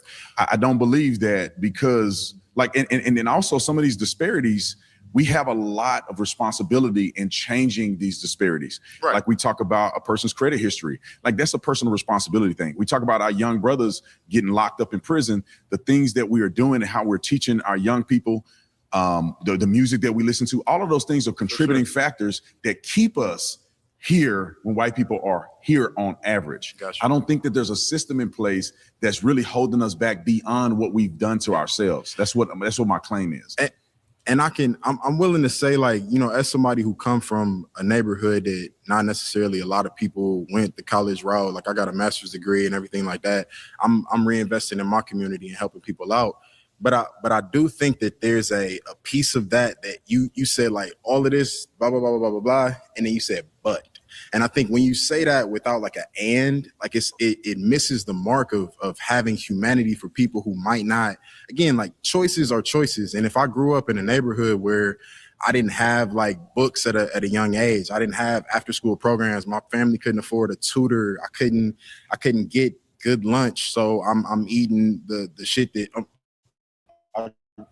you know what I'm saying? So it's let's keep that point. I agree with you 100% because you know I wasn't always Brandon Tatum, you know, making the money I make and all that other stuff, man. I grew up in a very balanced perspective, and I understand some people don't start from the same place. You know, when your mama and daddy selling dope, your daddy go to prison, your mama get killed, your chances of dealing through trauma is much different than if you had a healthy household. I don't want to come across as saying I don't understand what goes on in the inner city community. And this is more about poverty.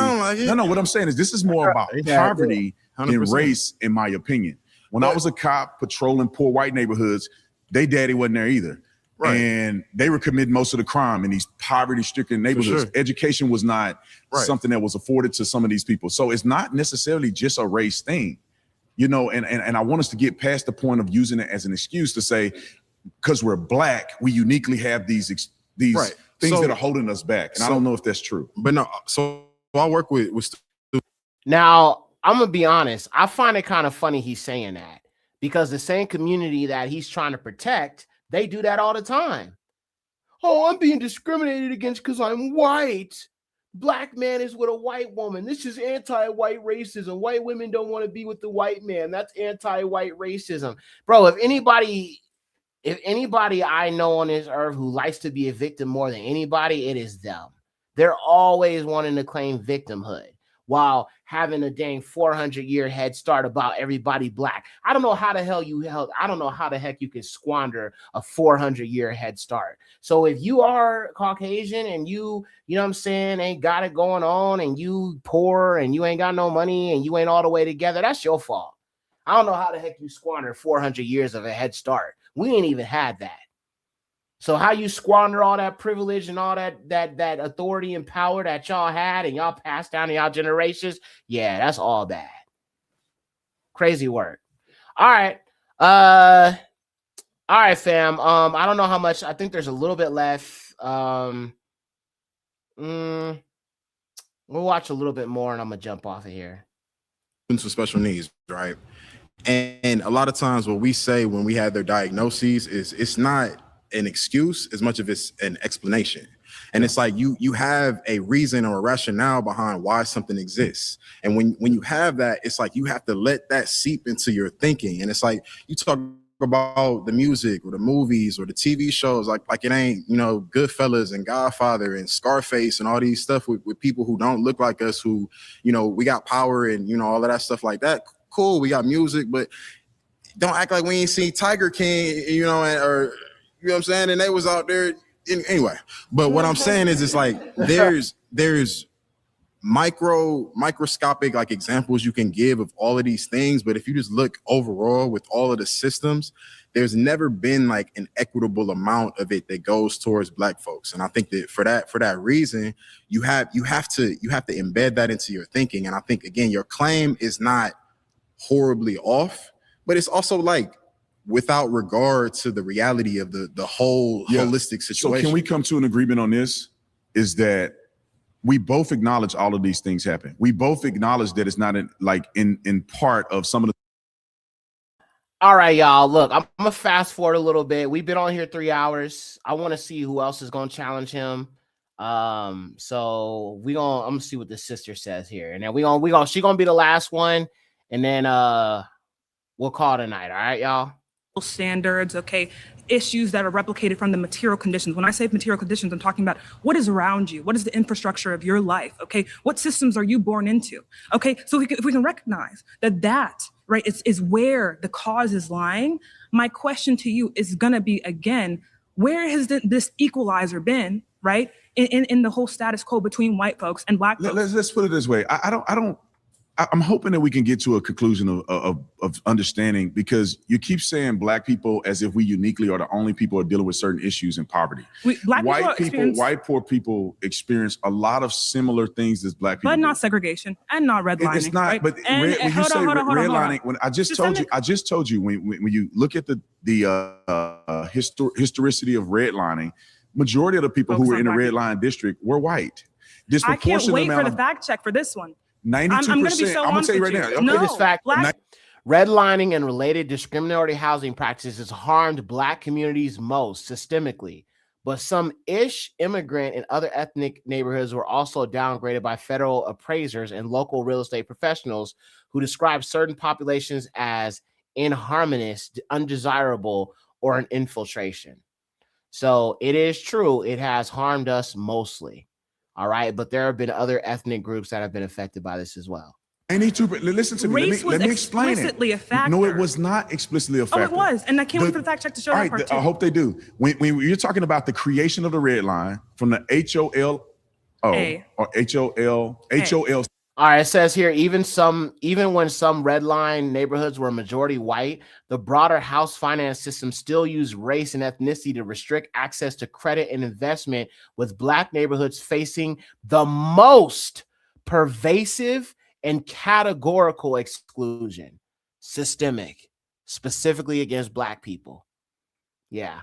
And I'm glad that they're not biased and they're pulling up these fact checks, because he just says things without, showing evidence. And I'm glad that they're at least backing it up with facts. C corporation. It's a lot of things in my mind. When you look at the delineation line, when they drew the red line, that was after discrimination had already existed. And what did the red lines do? The red lines were more of a revelation of what was happening, more so than a demarcation that created it, because they had already been there. None of because you haven't looked it up. That's why you haven't looked it up. You didn't do enough.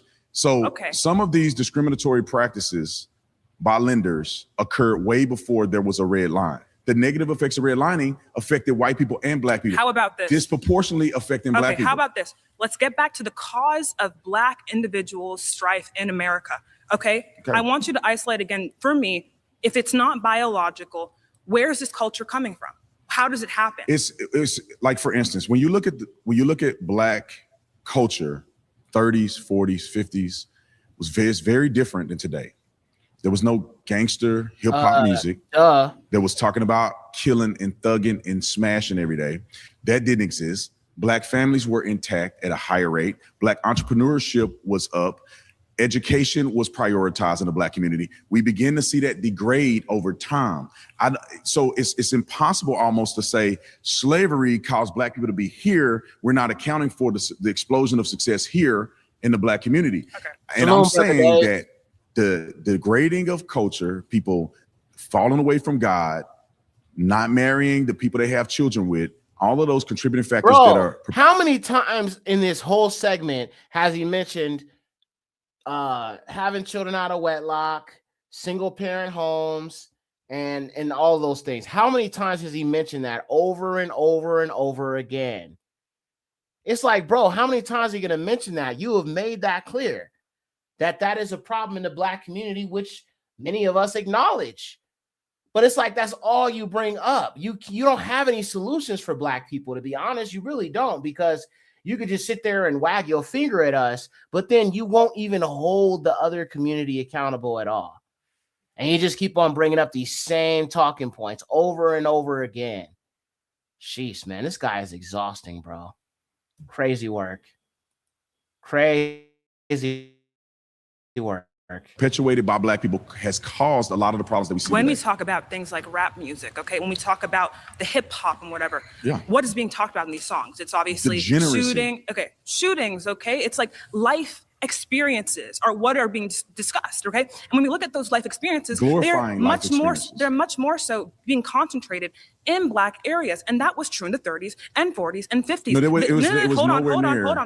It was nowhere I would love near to see the statistics. concentration I would of- love to see the statistics Wait, on. Was there Bloods and Crips in the Like, 30s? I want to get like three sentences out. Go ahead. So that's important in this debate. Okay. So once again, 30s, 40s, 50s, there was segregation. Again, we all know this. But black people still persevered through. That wasn't even one sentence I got out. We You recognize that? We got the Yeah, time. we got limit. time Come on, going I gotta down. And for us to be on the same page, we have to understand the same kind of history. So I didn't get any, like, there was no statistic that, or there's no kind of facts about the wealth in the 30s or 40s, 50s that you gave me, well, hold on, right? What I'm trying to tell you, right, is that this disparity has existed even in those times you're talking about, where there wasn't any, expressions of culture that had to do with music. There was still disenfranchisement. There was still a lack of resources. HBCUs were still underfunded in those time periods. And we saw that black people, for the most part, did not have home equity, which is the greatest way that you can essentially create generational wealth. That was all true. But yes, some of what you're saying is true, but I don't think it's the end all be all in success of black people today. Like, for instance, all of the things that you're referring to hundreds of years ago, 60 years ago. I ain't gonna lie, that's hilarious. I ain't gonna lie, that is actually hilarious. You call him Officer Tatum, but I call him Orifice Tatum because he has all his holes open. I ain't gonna lie, that is actually hilarious, yo. Shout out to you. Those things that happened then have a profound negative effect on black people in perpetuity. Of course, and I'll tell you All right, why. I have agree. to stop here. The clock has run out. That's why. All right, I'm y'all. so sorry. Thank you, guys. All right, fam. Well, it's been a 3-hour show. I think I'm gonna call it a night. Thank you guys for everybody who watched. To be honest, I'm not surprised by anything that was said by him in this whole segment, because the whole show, all he has been doing is defending them folks. That's all he does, is talk about the same talking points about the black community. And it's just the same copy paste strategy he's been doing that built his career. And I actually found out some information about him, that he used to be a police officer. Here's the thing, though. Before he became a police officer, he wanted to be a football player. He wanted to go pro. That didn't work out the way he thought it would, so he ended up becoming a police officer. Maybe something happened with that whole career that kind of created this Officer Tatum, right? Maybe some dude who's taller than him, stronger than him, faster than him, some black dude, you know what I'm saying, probably beat him to the chase. And so because of that, he feels a way about black people. Maybe that was like the origin story of the Officer Tatum villain. You know what I'm saying? Of course, I can't verify that. I just heard somebody mention that. I don't know how true that is, but it would make some sense. But all right, y'all, that's it for me, man. Thank y'all again for watching. I don't know if I'm going to be allowed to keep this up on YouTube, to be honest. I might, you know what I'm saying, have to take it down personally, simply because YouTube, I don't know. Like, I don't know if Jubilees is going to strike it down. If they give me a warning, then I'll have to take it down. Or, I don't know. We'll see. Hopefully they don't. So far, the stream has been going good, so I'll just try to leave it up. I don't plan to take it down at all, but sometimes YouTube will, give you an issue if, you use some footage or something like that. So if it does get taken down, my bad. I'm not trying to take it down, but sometimes they do suppress certain things, especially if it's like from a YouTube channel or something. But we'll see what happens. Oh, Tantrum, LOL. He got with a white chick that turned him out. He said it himself. Yeah, but I mean, to be honest with you, his preference has always been them folk, because I mean, he's married to a white woman right now, but he had a child with another white woman before he married her. So he has a preference for that. So, I mean, talk about somebody who hates themselves. I think he is the perfect embodiment of self-hate, 100%. And that's exactly why he's doing all this tap dancing. Yeah, that is a conquered man. That is a man who has been colonized in the mind 100%. And it don't look like he's going to bow out of it. And what makes it even worse is, I mean, he's attached to them folks. And when I say them folks, I'm talking about them folks who claim to be the chosen people of the Most High, who are not the chosen people of the Most High with that, blue and white flag. Y'all know who I'm talking about. That was the worst mistake he could ever make. I think he's just locked in, you know what I'm saying? And there's just no way out. I think that, I'm going to be honest, I feel like Tatum has boxed himself into a corner that he's never going to be able to get out of. And if he does want to get out of it, it's going to come with losing a whole lot. And I think he's just too deep in to go back from that. So I don't think you can really expect him to change, honestly. What makes it bad is that he's FBA. Well, he doesn't claim to be FBA. I'm not FBA. And by the way, I'm not FBA, you know what I'm saying, either. But yeah, that doesn't really matter. The bottom line is, tap dancing for our enemies does us no good. Tap dancing for anybody who's working against us is going to end up working against you and make you look like a fool. So maybe I'll do more videos like this. We'll just see how it goes, after I get off of here and put it up or whatever. But we'll see what happens. I don't know if Jubilees is gonna strike this video down. Hopefully they don't. But hope y'all enjoyed the video. Thank y'all again. Please hit the like button on the way out. You know what I'm saying? And I'll see y'all in the next one. Shalom.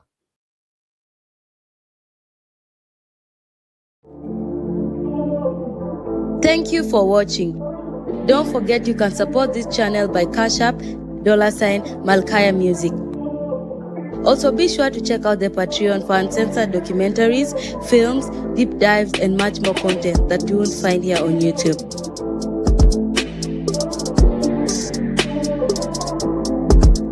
And let me not forget to say, if you haven't already, subscribe and hit that like button and tap in with us. All praises to the Most High, Yahuwah, the highest. Shalom.